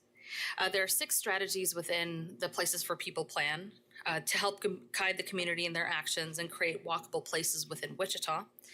Strategy 3 aims to improve the economic feasibility of commercial and service uses and the markets necessary to support them. The requested zone change, if approved, could improve the economic feasibility of commercial uses in the area. The requested zone change is in conformance with the Central Northeast Area Plan update. The plan identifies a list of priorities, one of which is to encourage more neighborhood serving retail and personal services. Planning staff recommends that the zone change request be denied. This recommendation is based on the golden rules that I've listed in your staff report here. At the time the staff report was prepared, we did receive one comment in opposition to the requested zone change, and that is attached to the end of this report. I have not since received any other comments from the public. So let's go ahead to some of the site photos here.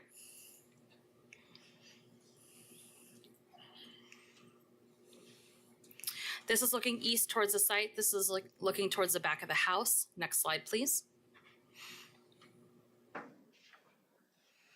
This is looking west towards the site from North Chautauqua. Next slide, please. This is looking north towards the site. You can see some of the partial fencing there. This is taken from an alleyway. Next slide, please. This is looking north away from the site, further away from Douglas Avenue and further into North Chautauqua. Next slide, please. This is looking east away from the site. You saw a little bit of the fence from North Chautauqua, but this is from the Dillon's grocery store that's there. That's preventing the access. You can also see some masonry screening as well. Next slide, please. This is looking south away from the site, so you can see its proximity to East Douglas Avenue. Next slide, please. This is looking south away from the site as well, from the back of one of the buildings. Next slide, please. This is looking west away from the site towards the neighboring street. Next slide, please. And that concludes my site photos. And with that, I will stand for questions. Thank you. Thank you, Christina. Commissioner McKay. Christina, in the proposed uses, you got anything that's allowed in our zoning? Correct. If they would have limited or designated, would it made any difference in the opinion of the staff on this zoning because of all the commercial stuff around it?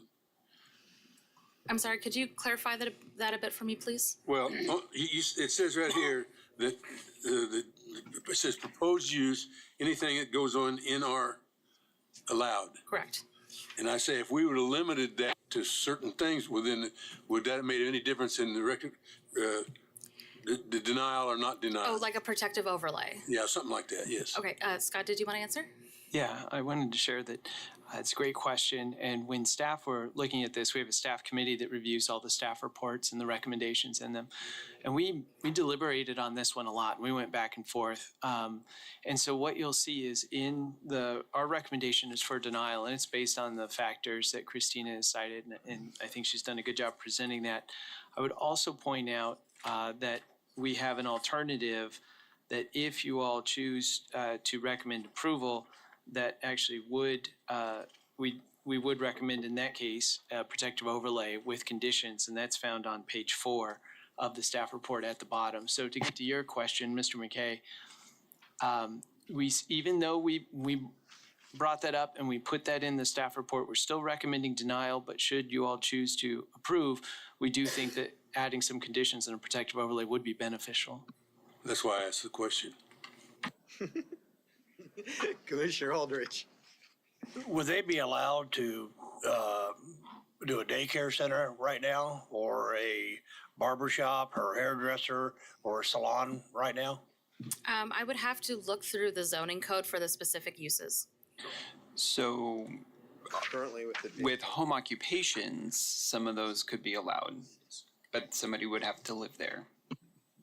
So someone had to reside there, you couldn't, okay, that's the Correct. caveat there. All As right. a home occupation, which means you reside there, and there's limitations on outside employees and things like that. But in general, the answer is possibly.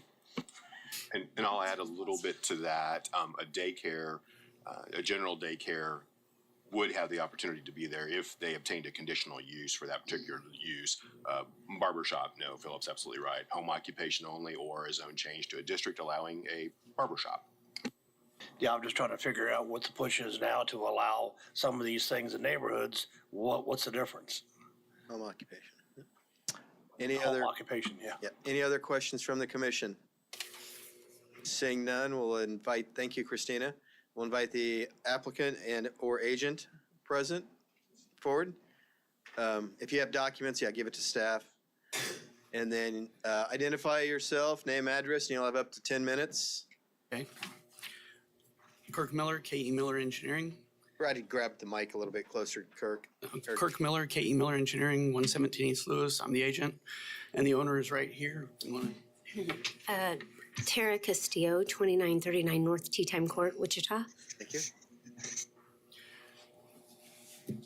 The plan for the property is to rehabilitate the structure that's there and make it a consignment shop, retail, or a resale. Moving my consignment shop, yes. It'll be a consignment shop.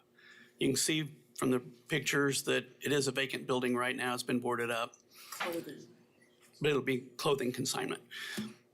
But it's a vacant building right now. It's been boarded up. They've cleaned out a lot of the trash and stuff around it, out in the garage in the back. The site plan shows additional parking, getting rid of the garage in the back. So there'll be plenty of parking, which seems to be the concern of the property to the south. The size of the building's not going to change. It's not going to be a new building. It's not going to be a commercial parking lot. So really the stuff on page 4 that the planning staff recommended, if you approve, we're fine with that. And I think we show on the drawing that that's where we're at with meeting those requirements. Anything else? We'd be glad to answer any questions. So just to confirm, you're proposing on this site plan 12 parking spaces is what I count? Yeah, 12 or 13, but yeah. And then you're in agreement with the staff recommended adding the protective overlay in those conditions? As long as they think the existing building's compatible with the rest of the neighborhood. Once it's been rehabilitated. But yeah, I think we're fine with it. May I say one, just? Yeah, you still have the floor. Okay.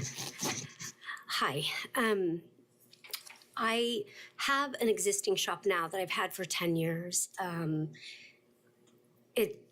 have 12 more months and then it's gonna be bulldozed down. And so it's in a cute little bungalow at the corner of Lorraine and Central. So I'm very neighborly.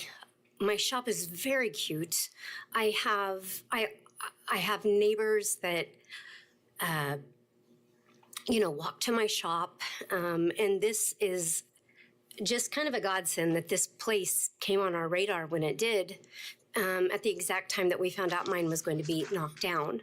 Because my shop, it's just like it's in a cute little house. And the eyesore you saw today will, again, just be brought back to, it'll have a lot of charm. And I'm not going to change the footprint, aside from, making more parking there. And I rarely have, 4 customers at a time anyway. So with my staff and let's say 4 customers at one time, 5 spots, 6 spots max is usually what I need. Okay, I'm not sure if that's relevant today. Okay. Thank you. Any questions for the applicant or the agent? Seeing none, stand by. Any members of the public like to speak on this item? Seeing none, we'll bring it back to the commission for consideration and discussion. Mr. Chair, I'd like to make a motion that we approve for staff recommendations of adding a protective overlay with the 4 criteria that they set. Second. Okay, so we have a motion to approve with the protective overlay as recommended by staff. No discussion, no comments. I'll call for a vote. All in favor, say aye. Aye. All opposed, please say nay. Motion passes unanimously. Good luck to you. And yeah, maybe the Crown Uptown might want to visit with you. Too soon? Too soon? All right. Item 4.13, zone request 2024-59. And I think we're back to Philip. Yes, I am here. The Zone 2459 is a zone change request in the county from single-family SF20 to general commercial. Just to note your agenda, the case description identifies limited industrial. That was what the application had as originally submitted. In conversation with the applicant, upon receipt of their application, before anything was published, we talked about what the use they were proposing and whether or not they actually needed it industrial. And so the staff report identifies general commercial per the applicant's change before we advertise anything. So that's just to make it all clear, is there was an original request for LI. They knocked down the request to a lesser intensive zoning classification, understanding they didn't need to go all the way to LI to accomplish what they were looking to do. That being said, the requested use on the site would be warehouse self-storage. Quick note about warehouse self-storage. It is allowed in lesser zoning classifications like limited commercial or even general office. However, in both of those zoning classifications, there are supplementary use regulations that would have to be adhered to in those zoning classifications. In the general commercial district, those supplemental use regulations do not apply. And so that is my understanding as to why they're seeking general commercial in order to not have to adhere to those supplemental use regulations. This property is on the north side of West 53rd Street, and it's about a half mile west of North Meridian. The applicant submitted the protective overlay for consideration, which it would be protective overlay 446. We'll go into the details of that in a moment. This property's address is 3416 West 53rd Street North. Should the zone change be approved, your staff report discusses changes in minimum development standards from SF20 to GC. The surrounding property is all SF20, all in the county. And so there are compatibility standards that would have to be met regarding setbacks and height because they would be developing a commercial use next to residentially zoned property. Screening would be required per the code, which is the 6 to 8 foot screening fence on all sides that are abutting or across the street from residential property. This is in the county, so there is no landscaping requirement along West 53rd Street. The applicant has a proposed protective overlay that would allow parking per the zoning code, which is based on the amount of square footage of storage that you are required to have, but I believe it has a minimum of 5 parking spaces. If that calculation didn't create 5, you at least have to provide 5. Signs would be in accordance with the GC zoning district per the Sedgwick County sign code. However, they would not permit portable signs, off-site or billboard signs, or illuminated building signs, and that ground signs will be a monument type sign as opposed to a pole sign. If parking lot lighting is installed, it'd be a similar consistent parking lot lighting elements. Height of light poles, including the base, would be limited to 15 feet, which matches the code that says any light has to be 15 feet or less within 200 feet of residential zoning. All exterior lighting would be shielded and directed downward, which again meets the code. Utilities would be installed underground.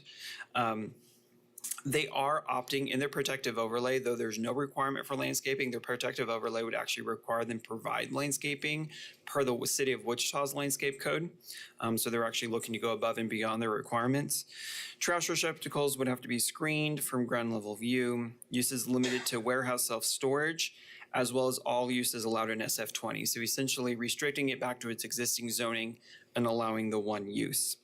And then other standard language for protective overlays regarding amendments and things like that. If you go to the aerial image, please, though the properties around are zoned SF20, not all of them are residential. If you guys remember back, this L-shaped property recently came in for a zone change to limited industrial that was recently denied by the county commissioners. The proposed use on the site was a vehicle storage yard, if I recall.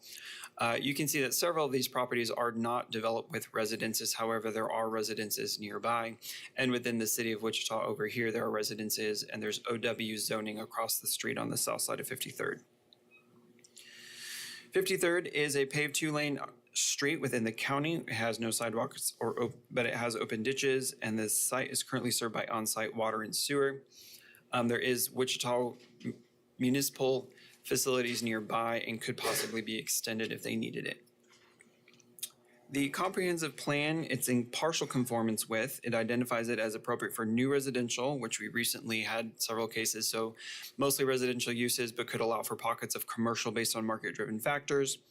The proposed PO 446 is designed to mitigate any potential negative impacts on the neighboring properties. A zoning classification of GC or more intensive is typically reserved for higher intensity commercial corridors. Though there's commercial development at the intersection of North Meridian and 53rd Street, proposed commercial development in the middle of this is proposed commercial development in the middle of a residential area. Essentially, GC is reserved for places like East Kellogg or highway corridors or more higher intensity situations. The commercial zoning that we see nearby is limited commercial, and you do have OWO across the street, but that's still lesser than general commercial. The proposed rezoning is not in conformance with land use compatibility guidelines. Under land use compatibility, higher intensity development should be discouraged from locating in areas of existing lower intensity development, particularly established low density residential areas. Additionally, under development patterns, low density residential use should be buffered from commercial and industrial areas by open space, water bodies, changes in topography, or major barriers, such as an arterial street or highway. Neither of these guidelines are being followed by the requested warehouse self-storage on the subject property. Based on the lack of conformance with the comprehensive plan, staff is recommending denial. Based on the findings that are listed in your staff report. Should the MAPC move to approve the application, staff is recommending that it would be per the submitted protective overlay, which would be 446. Staff did not have any recommended language to change in that, and so there's no reason to go over that information at this time. We have not heard any public comments at the time. I did have somebody reach out to me to get the information about this case, but they did not provide any comment about it. They just wanted to know what was going on, and so I gave them the staff report and did not hear back from them. I can go over the site pictures real quick if you want to move forward to those.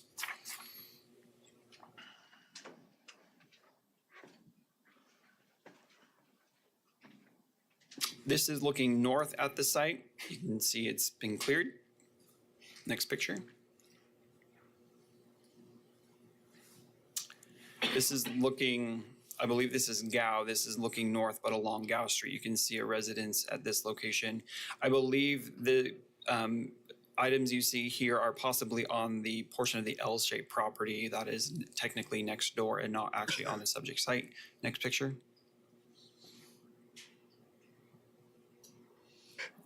This is looking east away from the site at the property next door. Next picture.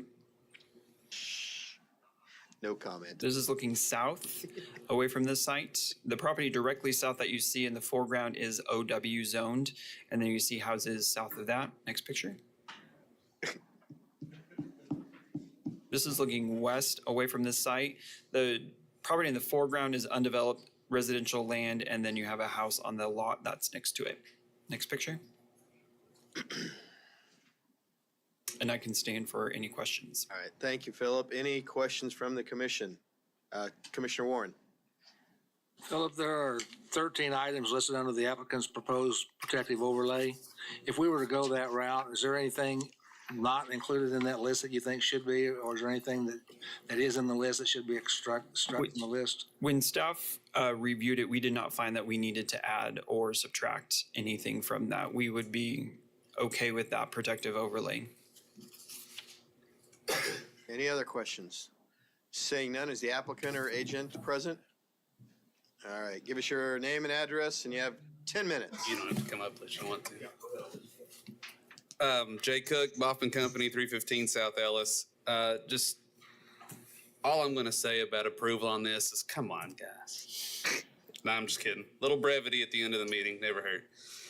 Focusing on the golden rules that Philip alluded to, looking at most of the golden rules that staff has provided are in favor, or at least they're not in disfavor. What he mentioned, or what was mentioned, is number 3, extent to removal of the restrictions will detrimentally affect nearby property. Says staff anticipates that the permitting of the use would negatively impact surrounding residential uses. Don't really say how. And to mitigate those negative impacts that might happen, we do have that protective overlay that, as Philip said, with the screening is a little bit more than what would be required or may be required if that were developed any other way. Relative gain, number 5, relative gain to health safety and welfare. Approval of this request could provide an opportunity for infill development. I'm really strong on infill development. As you saw in the aerial, or not the aerial picture, this is the aerial picture. The pictures taken by staff, that's just my client here, Corey, he cleared that out to make it look a little bit better before wanting to do this. Putting an infill lot here with something something useful to the surrounding area would be nice. If you could go to the zoning slide as I hit this last bit. Conformance to the requested change is not in conformance with the community investment plan, and understanding that, we wanted to provide a protective overlay to kind of mitigate the fact that, yeah, we are wanting to put a higher intensity use in a surrounded neighborhood area. One of the most important things I want to go ahead and point out, I have it written down here. This OW was rezoned in 2002. Philip. Oh, sorry, we got to get our valeted parking real quick. Here, Philip, get mine. What? In 2002, this green area was rezoned to OW, with the only use being allowed is self-storage right across the street, with the protective overlay that I have that pretty close to what we have. Ours is a little stricter on the development side as far as landscaping and the like. So I feel like when this property was requesting a zone change to LI, vehicle storage yard makes absolutely zero sense in this area, just because of this nice neighborhood here and North Gate over here being a very nice neighborhood. But a storage unit, the major pockets of commercial that Philip talked about with the plans based on market-driven factors, with the development of North Gate and this neighborhood to the south, this is a fantastic place to have a small little storage, self-storage warehouse. Let's see. We didn't start the clock on you, so. Oh. You're. So I get to talk. I get to talk until the snow's at a foot. My time's up. No, I'm just kidding. So basically, what we're asking for is not everything you can do in general commercial. I know that was a question on the last case. We want one simple use out of GC. So while the zoning will say GC and is definitely more intense than SF20, the use that we're asking for is not. It's just one simple use, and that's self-storage warehouse that is allowed just right here, 60 feet from it. So I don't feel like this is asking for a whole lot. And while we may not be in conformance exactly to those comprehensive plans, my client's willingness to landscape to mitigate any sightline things that may not be attractive to some of the neighbors is enough to get that little bit of buffer. So if you have any questions, I'd love to answer. If you want to make a motion for approval, I'll buy you Christmas presents this year. Clean my windshield? Yeah. Tell me where you parked and I'll go wipe it off. All right, let's any questions for the applicant or agent? Seeing none, thank you. Thanks so much. Members from the public that would like to address the commission on this item? Seeing none, we'll bring it back to the commission for discussion and action. Commissioner Aldrich. Yeah, I just want to say is if you look at what's shown right now on item 4.13, you see a lot of residential development that's been taking place right there, right next to the property right there. 2 lots over from Gal, there's been an existing house there for a long time. That has just had a new roof put on it and been repainted. They're cleaning that up over there. We're seeing more development just down the street with the Castaways is being developed. It's a lot more residential area that's coming in right there. You got surrounding residential areas up there. And just to the south of it, you have a well-established residential area up there. And I just don't think, again, like the item that we had just a few weeks back that we denied, there's no difference between the two on this. I'm going to make a recommendation that we deny per staff recommendations and comments. We have a motion on the floor to deny. We have a second. Any comments or questions? Commissioner Warren? I'll make a substitute motion. I don't find storage properties as being necessarily detrimental to residential that it can fit, so I would move to approve. The protective overlay? Protective overlay. Okay. Second. Okay, so we have a substitute motion to approve the applicant proposed protective overlay and a second. So we'll take that item first. All in favor to approve, say aye. Aye. Let's show of hands, please. 1, 2, 3, 4, 5. Mr. McKay, are your hands up or are you praying for this to be over?